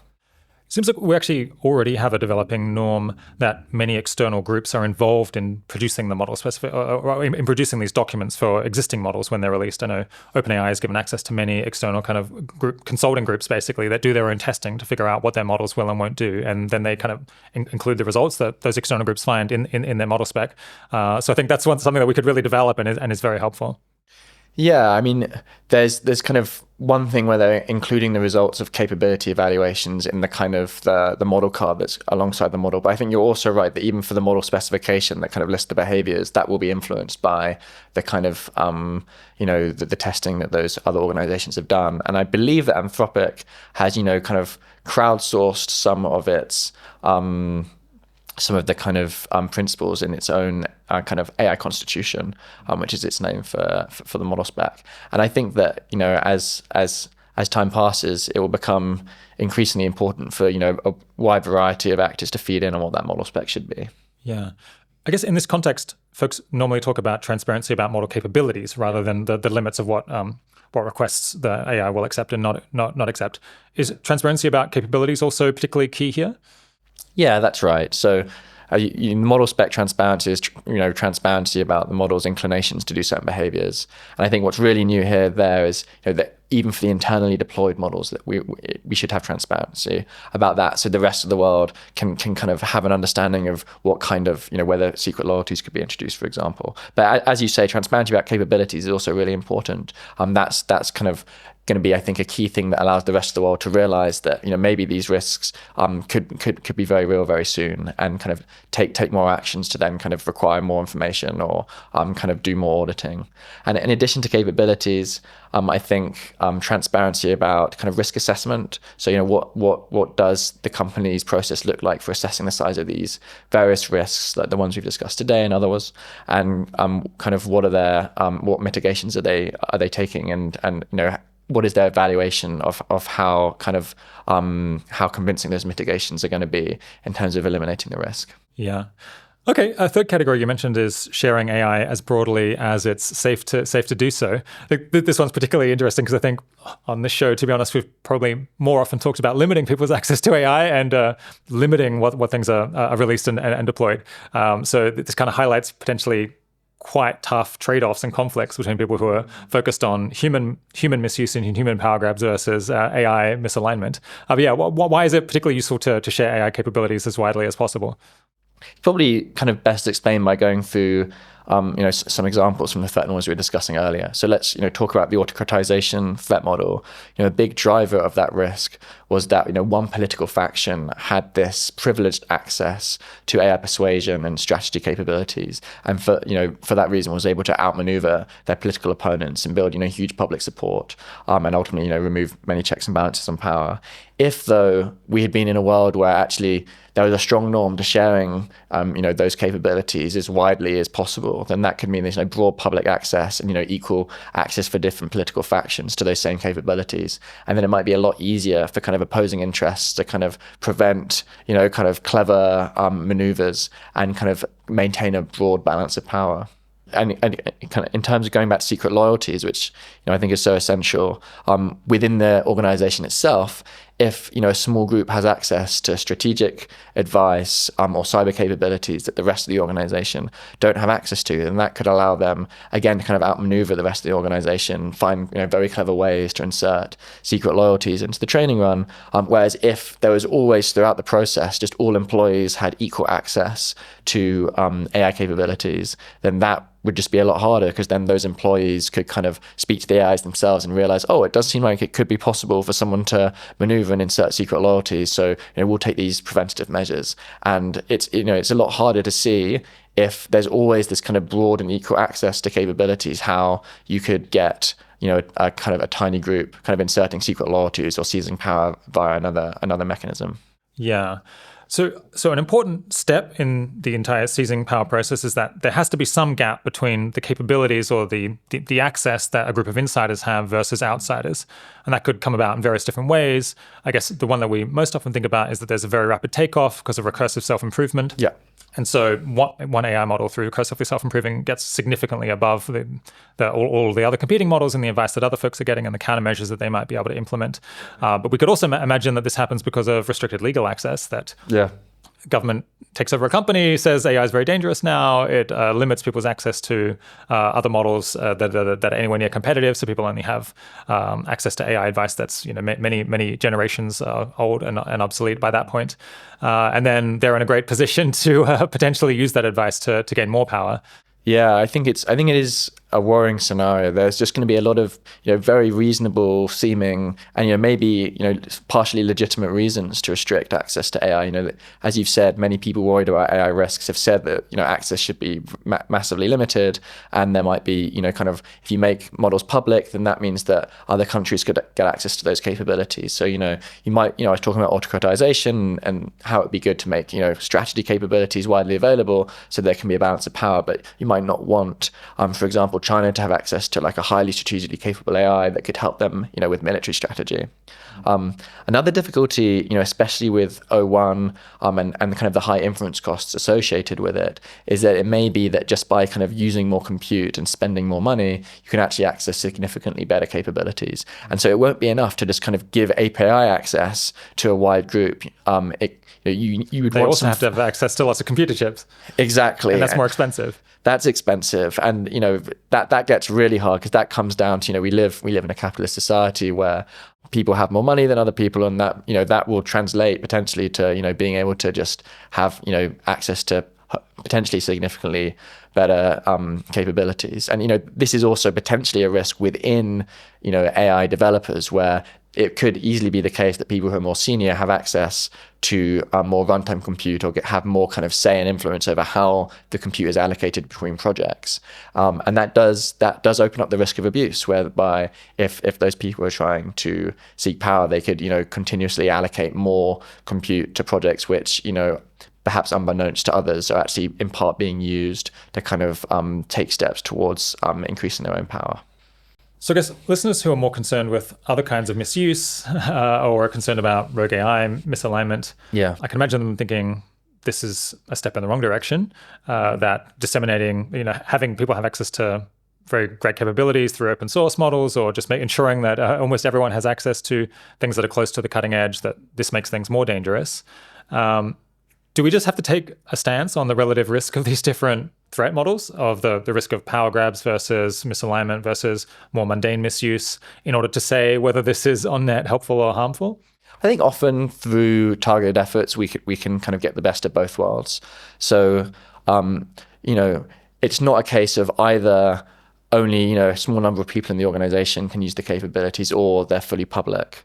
You can take capabilities one by one and think very carefully about who needs access in order for kind of no small group to kind of gain disproportionate amounts of power. So let's talking about strategy capabilities and autocratization, you could give 100 people, 100 employees access to the top strategy capabilities. You could give 100 members of each political party in Congress access. You could give people in the executive access, in the intelligence services access, and people in the judiciary access, and that might be sufficient to kind of have checks and balances on political power, but you haven't made it public. And let's talk about cyber capabilities. You could give access to, the military who wants to use them for defensive purposes, to, multiple different teams within the AI lab, to the government, to various other key organizations, to those cyber capabilities without, again, making kind of broad public access. And for the key dangerous capabilities that people have been most worried about for misuse, like bio capabilities, you can just fully restrict those. Yeah, I like your idea of, well, what we really need is access by the various different groups that have enough power now that they serve as checks and balances on one another. In practice, it's more useful that, say, Congress or that the judiciary or the military has access to these capabilities in order to check the executive, say, because in practice, they're the groups that actually are close to having the kind of capabilities, the legal authority, the wherewithal to check the groups, other institutions in society. There are also groups that are potentially powerful enough today that they could put their foot down and insist on having access. They actually have the clout that at an early stage they might be able to say it's not reasonable that only one part of the government should have access to these cutting edge capabilities. We do need some parity, some sort of balance between these different institutions. A very reasonable argument, and one they might be able to win at a sufficiently early point. Yeah, exactly. Completely agreed. Do we? So we're in the UK, we're in London. I think the government here recently released a plan to develop its own kind of compute clusters, its own cutting edge models that it would ensure that Britain had continued access to. I think there was like both an economic thought here and I think a national security thought here. Yeah. Are you glad about that? Are you glad about that? Is that something that is useful to have dissemination of capabilities, not only within different groups within the US, but also between countries? Yeah, I am glad about that. I think it gives an insurance policy against something awful like this happening in the US, in that if that did happen, then it means that US would find it harder to totally dominate other countries, because they would have, as you said, a lot of computer chips that they could use to kind of run AI models that could kind of, give them a kind of cognitive labor, so there wouldn't just be the US that has that. I think it would be, if there is at some point a kind of a multinational project, it would also be good for the kind of weights of the AI that's being developed to be stored, separately in multiple countries. So it's not, again, possible for the US to kind of seize the weights and then cut off access to other countries from that. I also think that if kind of other countries have more bargaining power from the get-go, then they'll be able to kind of influence the US in a more cooperative angle as it develops, because the US will know, in terms of incremental attempts to increase its own power relative to other countries, that will seem less tempting if other countries continue to have bargaining power. Yeah, I guess the US is likely to remain in a pretty dominant position, even if the UK tries to build its own compute clusters. It's just a much smaller country to start with. I guess for that to be truly helpful defensively, I guess you need to have a world where that's somewhat defense dominant, where you don't actually have to have parity in compute in order to be able to defend yourself. Maybe you get like most of the returns from a relatively smaller amount of compute, and that can allow you to at least to defend yourself against hostile actions. Maybe this isn't the right way of thinking about it, and instead we should think about it as more about like bargaining between different groups that are like somewhat friendly early on. If the US does want to be aggressive and increase its own power, it will probably be unwilling to take massive economic hits from that. And so even just kind of trade is going to be a big lever here. So the whole semiconductor supply chain is very distributed across the whole world. And so it would be very, very costly for the US to kind of go all out and kind of try and dominate itself to the detriment of the rest of the world. Even if it could in some sense succeed, just by kind of being very militarily aggressive, that would be very costly from the perspective of the US, because it would kind of probably delay its own growth by a long time, because it wouldn't be able to rely on that kind of existing semiconductor supply chain, and would kind of massively economically weaken it. So I do think even marginal kind of increases in the extent to which the rest of the world is kind of influential in AI could make quite a big difference to the incentive landscape that faces the US. There's been a bunch of discussion among safety and governance-focused people of the possibility of trying to centralize the development of AGI under one kind of international CERN-style scientific project to develop AGI. What do you make of that? It sounds like that's the kind of thing that you might be a bit wary of. I do think that the considerations we've been discussing today point against it. I mean, if you have even just a second, I'm not saying that, there should be kind of 10 different development efforts, but even just a second one, provides a real independent check and balance that you can have, where you can have, one AI system developed by one project checked to see whether, there's any chance of secret loyalties having been developed in another one. Whereas you just wouldn't have that check and balance, because the only kind of really capable AIs you'd have otherwise would be all produced from the same project, and then all potentially have the same secret loyalty problem. And similarly for kind of monitoring internal use and checking for misuse there. If you have these two separate developers, then you can get a much more independent check and balance. I do think that within a single project, you could potentially still get those benefits. You could potentially have independent teams within that organization, kind of training AI systems completely separately. So you could try and have a centralized project that kind of maintain that kind of that balance of power.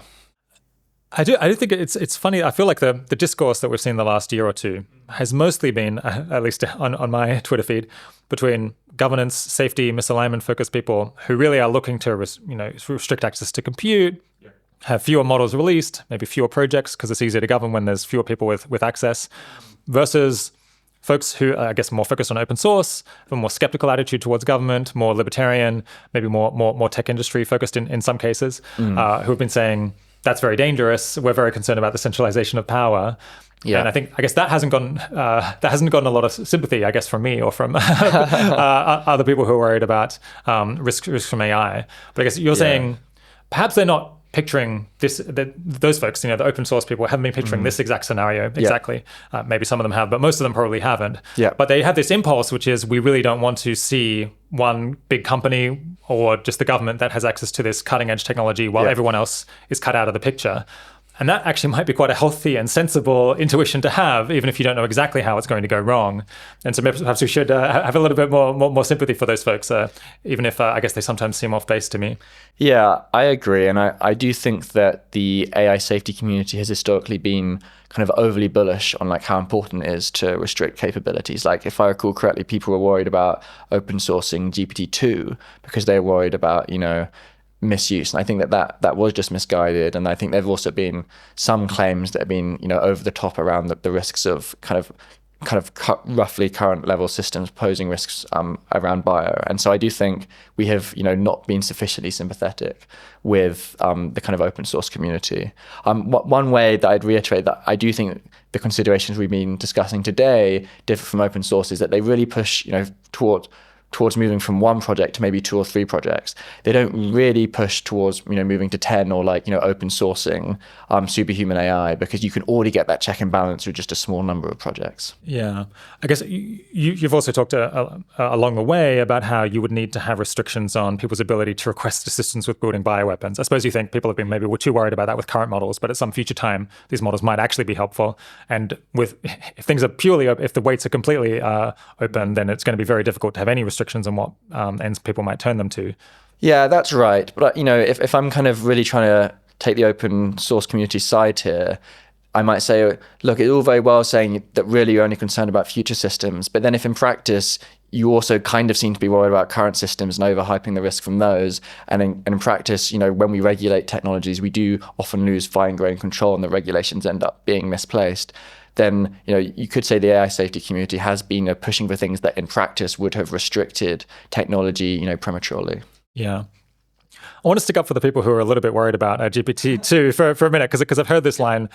I feel like at each stage that you develop the new model, it's at least worth asking the question, could it be dangerous now? It's very obvious to us in retrospect that GPT-2 was pretty benign, that it wasn't going to be used for spam in any super dangerous way or for, I guess people were worried about misinformation, generating all kinds of text that could be used for harmful purposes. I guess I don't think anyone was worried about extinction risk at that stage, but yeah. I think it was at least worth checking that out before you released it. I don't know whether there were people who really, we absolutely can't give people access to this model. It's going to be so dangerous. It'll be a nightmare.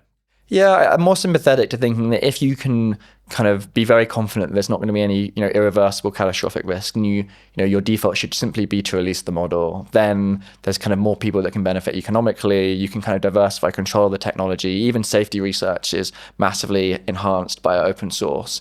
And then I agree, once there's, even a small risk of an irreversible catastrophe, then I think there's a strong argument for the precautionary principle and actually, going very slowly. But it does seem to me with GPT like there was no such argument, and therefore it would have actually been reasonable just to open source straight away. Yeah, interesting. I mean, in addition, I'll say I think, in fact, safety research might have been, massively enhanced if GPT-4 had been open sourced from the off. Just allowing academics all over the world to kind of, do interpretability research and other kinds of safety-related research. Yeah. It is funny. I feel like Meta's analysis of the open weights question and the various trade-offs, I feel, has been naive, or has been not very high quality in my mind. Okay. But nonetheless, they put out Llama 2, and I think that was probably for the best, because it's been really useful for safety research while causing almost no harm. And probably, I think even in future, as people look back and try to maybe they can try to squeeze more capabilities out of Llama 2, it's not going to be a major concern. So perhaps the worry there on my part at least is that even though releasing Llama 2 was probably for the best, if you're not thinking clearly about the different trade-offs and what limitations you might need to put in place once certain capabilities are there, then I just don't know whether the decision-making will be good in future. Yeah, I think that's a fair concern. I mean, again, if I'm playing devil's advocate, I'd say often people who consider hypothetical risks hypothetically, kind of when they're making that consideration, they kind of think differently to if the risk is actually in front of them. So, many people were kind of dismissive of AI risk, 5-10 years ago.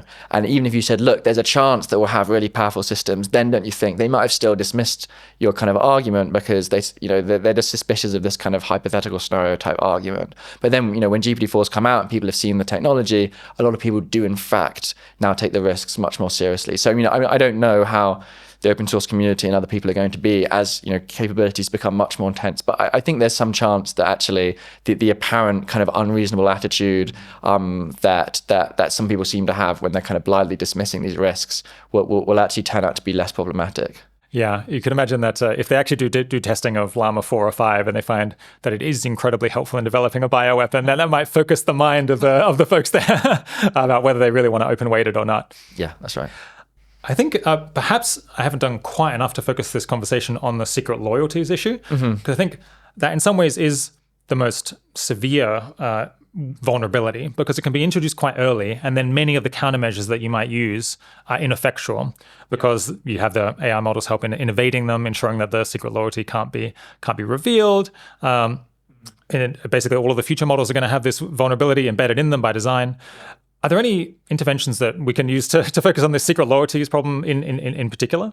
Yeah, there's two that I have in mind. So the first is inspections of the model to make sure that there aren't secret loyalties. So I think this is kind of, a very kind of early stage kind of technical research problem. But, essentially, in principle, there's various types of kind of technical checks you could do to see, is there a chance that secret loyalties are present in this trained model? So, the most basic is probably kind of behavioral testing of the model after it's been trained. So kind of give it loads of different inputs and see, can you, under any scenario, kind of trick it into revealing its secret loyalty.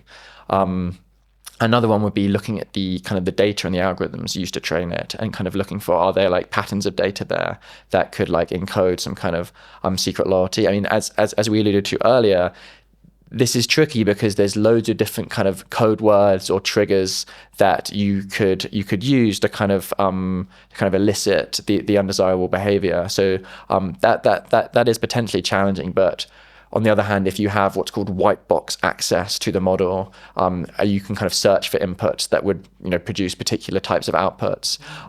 Then or you can, do interpretability in terms of the model weights, and there might be kind of more hope there for actually detecting secret loyalties. And maybe the most promising is actually kind of monitoring and then inspecting the process by which the algorithms and data inputs were kind of gathered together in the first place.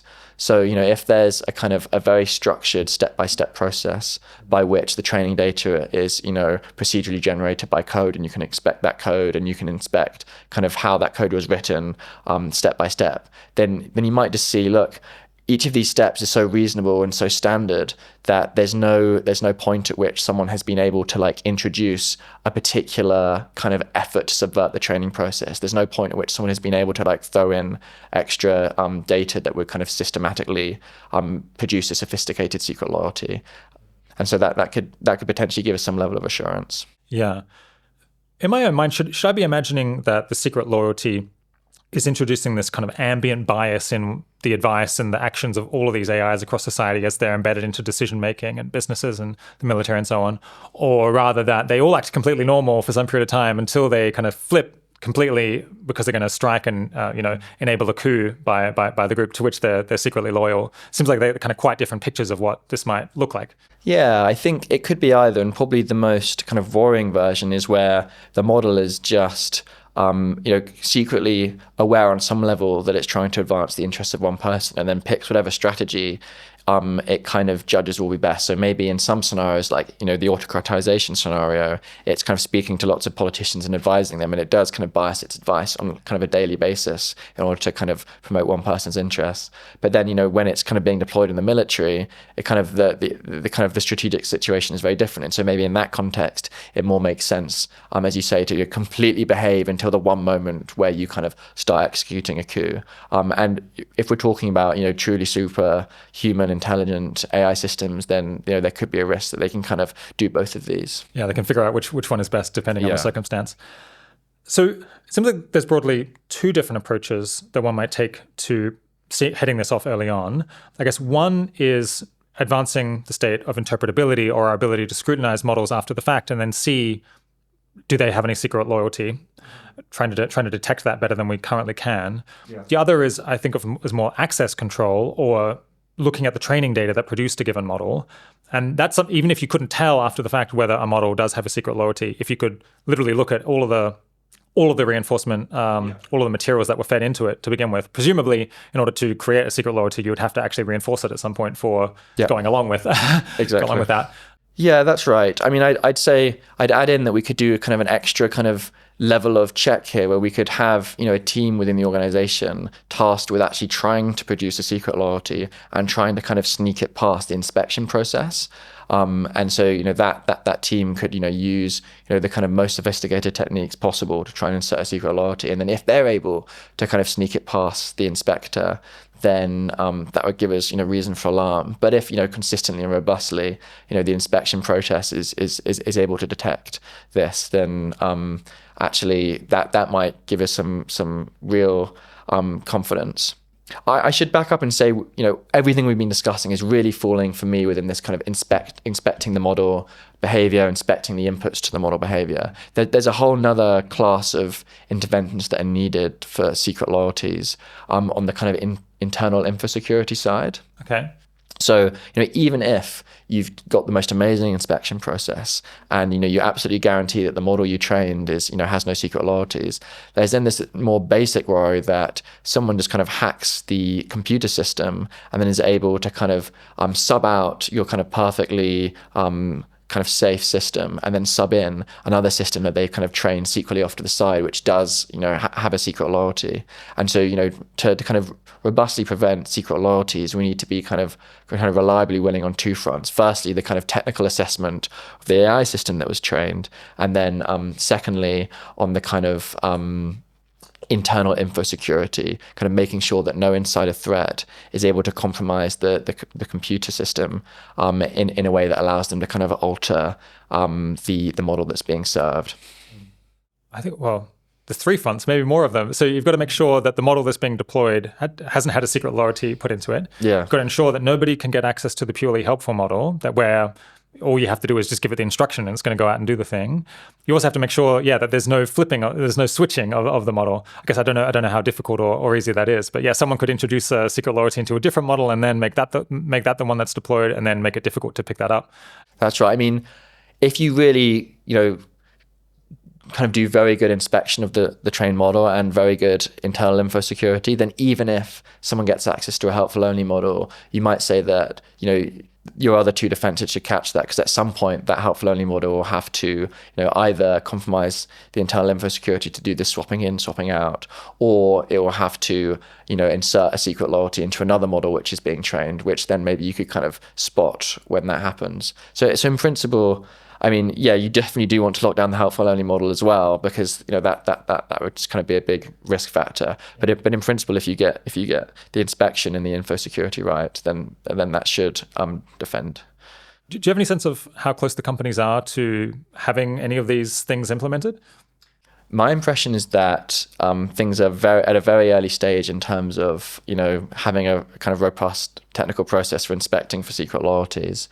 We're only just recently seeing the sleeper agents paper from Anthropic, and it'd be a very natural extension of that to then look into techniques for detecting sleeper agents, and beginning this kind of cat and mouse game about whether they can then find new techniques to hide more kind of subtle sleeper agents. I think on the info security side, my understanding is that these organizations are not where they want to be in terms of preventing their model weights being exfiltrated, and my guess is that the extent they are really focused on info security, they're mostly focused on stopping that from happening. They may be a lot less focused, or not at all focused, on the kind of internal info security that would allow this kind of sabotage of the training process, or the kind of swapping in, swapping out of the model at the end. So there might be very little work on that happening, or none. Yeah, I think all of these companies, I guess, ultimately started as technology companies, and probably their information security is very good by the standards of a tech startup, which I guess is appropriate given what they're doing. But I think it's not normal for a tech company to think it's absolutely essential that we have all of these internal controls and what our own staff, what our own researchers, what our own CEO can plausibly do. That's quite an unusual circumstance that maybe you might see that more in banking or in the military, but not so much normally in a tech company. So it's quite a shift of frame, and probably requires quite a lot of stuff that is not standard in their industry.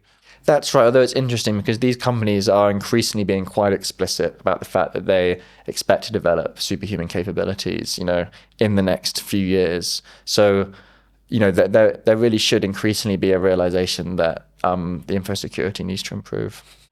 When I spoke with Carl Schulman about issues in this general direction, he pointed out that in as much as any country wants to deploy AI in the military in order to remain competitive, it's extremely important from their point of view that they be able to detect secret loyalties and that they be able to detect any abnormal behavior that might be possible to trigger, because that could just be completely catastrophic from their point of view, especially if they were, you could even imagine that they might have been inserted by a foreign military that was trying to, introduce some code word that they could use to deactivate the other side's military. That's a scenario that's so unacceptable that you wouldn't accept even a low probability of it. And so you really need to be able to inspect the training data, make sure that that kind of thing is not the case. Is it possible to get big government grants, big military grants? This seems like the sort of agenda that DARPA might be able to fund. I guess, I don't know, IARPA perhaps, because it is just so important to the sorts of applications that governments might want to make of AI. Yeah, it's a great point. I think there should and will be very wide interest in this problem.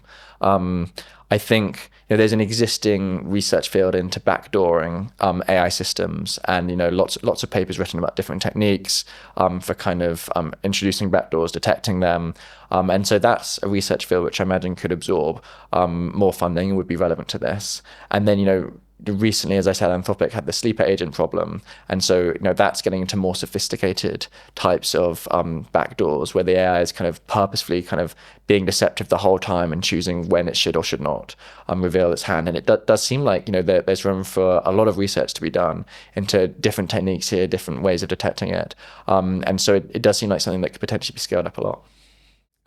Do you want to make a pitch for engaging in these kinds of policy changes and practice changes to people who are maybe not convinced about the power grab scenario in particular? Yeah, absolutely. I mean, I think possibility of power grabs aside, AI is going to be a pivotal technology. It's general purpose, and it's going to be deployed all over society. And it's really important that it's a secure technology, that no foreign adversary, no self-interested individual, no kind of political extremist that just wants to promote their own ideology is able to affect the values and the goals and the behavior of AI systems in a way that the rest of the world isn't aware of. Essentially, as a matter of basic democratic oversight over this pivotal technology, it's really important to secure against secret backdoors, to secure against a tiny group getting excessive access to these capabilities. And so I think there's a really kind of broad swathe of reasons to kind of support efforts in that direction. I'd also add, it's just a very, very neglected type of work. There's very, very few people that are working on it. Fewer even than work on the risk of misaligned AI causing massive catastrophes. And so it does seem like not it's kind of neglected. It's hugely important, and it might well be very tractable to work on. The research kind of problems we've been talking about. It seems like you could just get going and start looking into ways of detecting sleeper agents, ways of detecting backdoors. Are there any policies that are helpful for preventing the kind of conditions under which you could just see a swift military coup in particular? Yeah, so I think we could reiterate the things we've discussed earlier, which is a kind of publish the model specification for all your military systems so they can be scrutinized. Do exhaustive tests for secret loyalties, especially in the case of military systems. Exhaustive efforts to kind of secure them in terms of their cyber defenses. I think having diverse AI developers involved in that process. So diverse AI developers kind of checking each other's work, maybe having different military systems controlled by AI systems that are kind of developed independently wherever possible. Having AI systems deployed in the military kind of be almost like as dumb as they need to be is another kind of axis here, where if an AI system is really, really much cleverer than it needs to be, then there might be greater risk that it's kind of smart enough to actually be kind of acting with a secret loyalty. Where if it's kind of only as clever as it needs to be and no more, then actually might be like it's not able to kind of execute a sophisticated strategic deception in the way that we can't catch through testing beforehand. There's the idea of having a kill switch, whereby in addition to kind of the usual chain of command, there's kind of another body of people, kind of a trusted, maybe it's the judiciary, maybe it's part of the executive or Congress that has a kill switch, where if they can see that AI is being used to do a coup, that they can kind of give a very secure signal which shuts all those systems down. I mean, that would have to be something which is very, very tamper-proof. Yeah, exactly. Otherwise, it won't get you very far. Yeah, I guess that would just be the group that would be couped first, basically. Yeah, that's right. You don't want foreign adversaries to be interfering with that. Another idea is to just have a very general principle against military systems firing on Americans, where if they, that might be something which is very easy to test and make robustly the case, and might then be harder to find ways of secret loyalties getting around that, and so that could be a pretty acceptable principle to have in general. Yeah, I guess just at a basic level, it seems like it would be quite helpful for Congress to pass rules saying that any use of AI in the military, or at least if AI that's highly autonomous, we have to be able to demonstrate to a very high standard that it doesn't have secret loyalties. And I think that would be a shot in the arm to people who, for commercial military contractor reasons, want to develop and want to eventually sell that kind of equipment to the government. They're going to have to figure out what is the science of uncovering secret loyalties. How can we ensure that we understand how this equipment is going to behave under different conditions? It seems like quite a sensible rule to have, and I guess one that we can get in sometime before we're right in the middle of the military embedding AI everywhere. Yeah, I completely agree. And then there's just a question of, if it's already happened that the superhuman AI within the labs in fact all have secret loyalties, will it be possible then to actually derive kind of really strong guarantees? That might involve constructing these systems without making use of those superhuman AIs, and that might be very costly. Or it might not be. I think this is pretty unknown. But ideally, if people within these organizations are able to foresee that there'll be these strong demands for secret loyalties, to not be a risk in military systems, and they might foresee that in order to give those guarantees, they'll have to, maybe much sooner, have kind of robust processes for that prevent those from being inserted within their own organizations.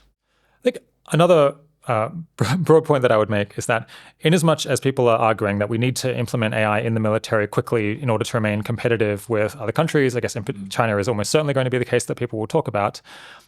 That makes sense at an abstract level, but I feel like people need to actually be precise about what do they think China is doing and when, and what kind of capabilities do they think that they're going to have at what point. Otherwise, you can just get into this. I guess you can be the one that triggers the arms race, basically, and you can also just end up going like far ahead of what is necessary in order to maintain your competitiveness. If there's this risk, we want to go basically the smallest direction towards embedding AI in the military that is sufficient to remain competitive and be able to deter people and maybe remain superior. But that actually might not be very far, because I don't get the sense that at a nuts and bolts level, China is embedding AI all through its military at the moment. I suppose people in these intelligence services might know more about how much they're spending on it, but I would really want to demand evidence that China is doing something before we're like, we have to roll this thing out urgently in order to keep up. Yeah, that's true. And I think especially with kind of, the new wave of export controls, it does seem, pretty plausible that China will be quite far behind on AI. And therefore there won't be a kind of imminent risk of them, deploying AI in their militaries and kind of massively powering themselves up. One thing that could be difficult here is that if we're going, very slowly in deploying AI in our own military, then that could increase the risk of self-built hard power. Because if, alongside that, there's this kind of whole new industrial base and all these robots that are kind of being quickly spun up, then, if you're not deploying AI in the actual military, but you've got all this kind of hard power that's being developed in the broader economy, then there's that increased risk that actually this kind of non-military force would actually be able to quite easily overpower your military. So that could provide, balancing those risks could prove difficult. Okay, so those are some of the countermeasures that ideally companies, I guess governments would implement. Thinking now about our listeners, what can they plausibly do in order to help with this agenda? I guess it sounds like there's only a handful of people thinking about it or researching it, as far as you can tell. Where can people go to usefully contribute? Yeah, great question. I mean, I think with some causes, just kind of raising awareness is kind of unambiguously good, and I don't think that's the case here because of the risks we've discussed about this becoming polarized. So my general recommendation is that if you're talking about this, in a very public, prominent place, then certainly don't talk about it in a way which could be polarizing or could avoid pointing fingers at individuals. And often if you want to talk about the mitigations here, there's plenty of reasons to want these things without even talking about the risk of one person seizing absolute power. So one thing that I think anyone could contribute towards pressure towards is transparency. Transparency, as we've talked about, into kind of capabilities, into the model spec, into the risk analyses that organizations are doing. And that's something that can be justified on many grounds. So pushing for that transparency and then kind of actively using the transparency that is there to kind of evaluate are these mitigations sufficient. If someone wanted to pursue this as a career or pursue tackling this problem as a career, where could they go? Are there any groups that are hiring? I suppose there's many AI policy governance organizations now. I think most of them don't have any program on this, so this is not really a focus. But I guess you could try to persuade them that it's worth hiring someone to work on this if they're working on adjacent things. Try to persuade them this is a bigger issue than they might have thought before. Yeah, do you have any thoughts? I think at the moment the best place I would suggest would be the kind of frontier AI developers themselves. So there's things that you could kind of work on full time there, and there's also things that you could kind of push for using any kind of influence you have within the company. So in terms of projects that you could work in with a lot of your time. We discussed earlier how it's important to have the model spec for internal use be made public so that people can see what will these internally deployed AI systems do, what won't they do, what are the boundaries there. But there's a whole lot of complexity there, striking that balance in the particular cases. As we've discussed. So in the case of let's say AI R&D, you want your models in some contexts to actually help you out doing research into sleeper agents and the mitigation. So in some contexts, you want the internally deployed GPT-5 to help you out with that research. But in other contexts, you absolutely don't want it to help you out actually kind of introducing a lot that secret loyalty to a system that's actually going to be deployed widely in society.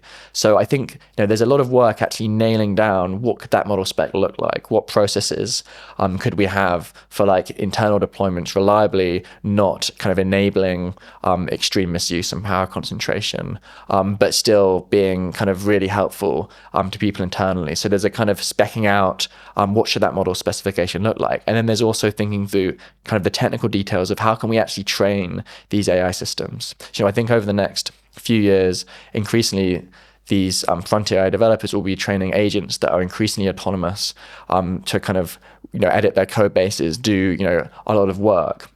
There's a chance that there's neglect of the importance of kind of balancing the kind of the way that these agents behave and finding out ways to actually train these agents in a way where they can be really helpful but they don't pose this extreme risk of misuse.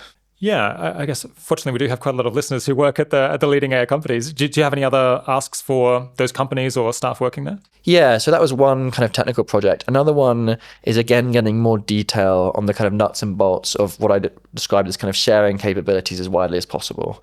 So, I think that if capabilities are shared widely within these AI developers, then that would provide a really strong kind of bulwark against the introduction of secret loyalties.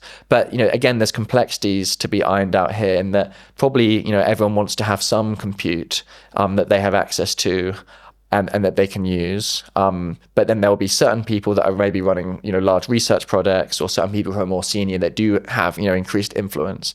So how can you kind of structure things to prevent certain people or certain teams ending up in practice with a lot of compute that they could potentially divert towards some kind of illicit use? And so that might be that projects that use a large amount of compute have to be kind of vetted and approved by multiple different people, and then there's some monitoring of what happens there. But there's a lot of details to be worked out, and I imagine a lot of work to be done to make sure that this doesn't become like annoying red tape that just slows everyone down. Because if you can nail a way of doing this, which is pretty cheap, then it's much more likely that this will actually continue, that those mitigations will continue to be the case. Yeah. Any other asks for the companies? I suppose maybe you could go on for a fair while, but Yeah, I think that the other big one would be this research on secret loyalties. So as I said a few times now, there's the sleeper agents paper from Anthropic, and it does seem like we are just not in a place at the moment where we would be in a place to kind of inspect a model that was trained and like give some kind of confident assertion of what kinds of kind of adversarial behavior or secret loyalties could or could not have been introduced. So I think there's a big project in terms of, how do you want to structure the process of training an AI system to make it really hard to introduce secret loyalties? Do you want to split that process up into, 6 different parts where there's different teams that do each part that would make it really hard for, one person or a small group of people to kind of introduce a secret loyalty because they would only have access to one step of the chain? What checks can you do at the end, and what tests can you do to kind of give maximum kind of assurance that there aren't any secret loyalties? And just, there's just a lot of kind of technical work there to be done, I think. Yeah. Is Forethought going to be publishing a bunch about this topic that people would go and read? I'm just imagining someone who's actually in a position to maybe implement or advocate for some of these things within the companies. Is there anything that they can go and read to have something concrete to point to? Yeah, so we're writing a paper at the moment. I'm not sure if it will be out by the time this podcast is up, but as soon as it is out, I'll definitely be sharing it widely, promoting it. Yeah. I feel like there could be a useful collaboration between you and other folks at Forethought and people actually at the companies who are maybe in a position to understand at a nuts and bolts level what are the different processes exactly currently, and you could suggest abstract ways that they could be better, and they could say, well, no, that wouldn't work for this reason. Yeah, it seems like it requires maybe a fusion of both the high level thinking and the operational understanding. Yeah, I think that's right. It's often once you see the concrete details of the process and the trade-offs within the actual organization, you're in a much better position to like know exactly what you should do about it. Yeah. One last thing on the kind of people who work at AI companies would just be, again, pushing for transparency, pushing for, strong commitments to publish capability evaluations, risk evaluations, and ideally formalizing that. There's the Frontier Model Forum, which kind of coordinates a few of these frontier AI developers, and if there was a kind of joint commitment coordinated by that forum to kind of have broad transparency into capability evaluations and risk mitigations, I think that'd be a big win. And anyone who works at one of these top AI companies could push towards that. Something that I find funny about this whole situation is that, as far as I can tell, the best AI researchers at the leading companies are working feverishly to automate AI research, at which point they will lose their jobs and no longer be necessary. And they'll also lose all of the leverage that they have to influence the process. At the point that they are no longer required, or that they're no longer actually the best agents for doing AI research, yeah.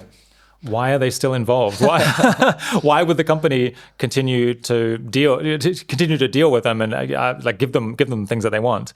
I wish they had a bit more of a class consciousness to understand what is in their interests.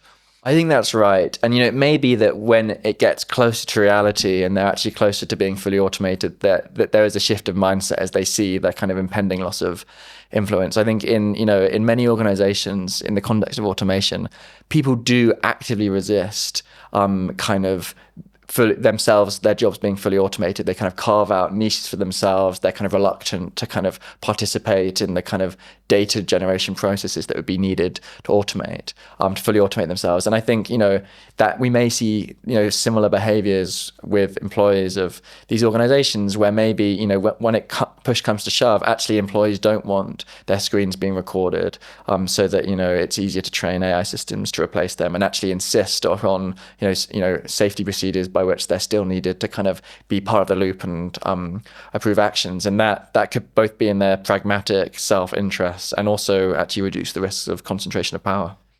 So you're saying even if some technical sense they were no longer required to conduct the research, they could argue that for safety reasons, they still have to be around. Otherwise, you just have this ridiculous concentration of power in a handful of people in the corporate department.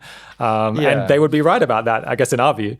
That's right. And they could also, actually just not participate and cooperate as much as they could in the process of actually developing those systems that could replace them. So, often, humans have in their brains lots of kind of heuristics and techniques that allow them to do their jobs really well. And I think it will be, much easier to automate work if those humans are cooperative in terms of, sharing everything they know, having their screens recorded, giving feedback to AIs that are trying to automate their work. But those humans could just be like, actually, I don't want to cooperate in this way. And, of course you can pit employees against each other and, offer to pay some of them a lot to kind of get them to cooperate. But, as you say, if there's some kind of class consciousness, then that could be more difficult. Well, they do have a lot of leverage right now. There's a lot of competition for those kinds of researchers. So while that's still the case, it seems like it would behoove them to think about how can they leverage that to ensure that they're not removed within the next couple of years.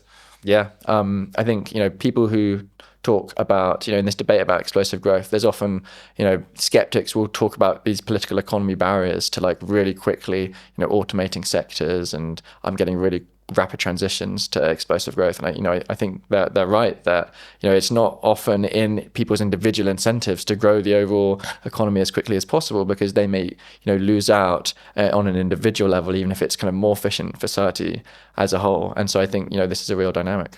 Yeah. What would be at the top of the priority list to ask our elected leaders to do, or Parliament or Congress to pass? I think, again, my top priority is going to be transparency. I think it's just a very broadly reasonable ask. I think, as we've discussed, power is currently distributed very widely. If people kind of have a good understanding of the level of capabilities, the risks, perhaps the inadequacy of current risk mitigations, then that can be a spur for demands for more. So I think that's like a broad thing that you can get, achieve that via executive order. You could potentially pass legislation that requires that. One particular thing is that Congress people are able to subpoena information that could be relevant to making laws. And so, if you are a congressional staffer, you could potentially be looking at, okay, what are the scenarios under which you could actually use that authority to kind of, again, gain this information and this additional transparency into this kind of risk. Yeah. You're thinking you could subpoena a description of what is the process by which these models are trained, what sort of safeguards are there and what sort of safeguards aren't there, so that people external can think, well, is this sufficient? And probably they're going to find that it's not sufficient. That's right. Have there been any incidents where, something went wrong and kind of slipped through the system? Have they done red teaming to see whether someone's able to actually fool the kind of inspection process and sneak a secret loyalty past, that kind of thing? I guess I feel like maybe we should clarify it. I think you've only been working on this topic for a couple of years, a year or two. It's like relatively early in the research agenda. Is that right?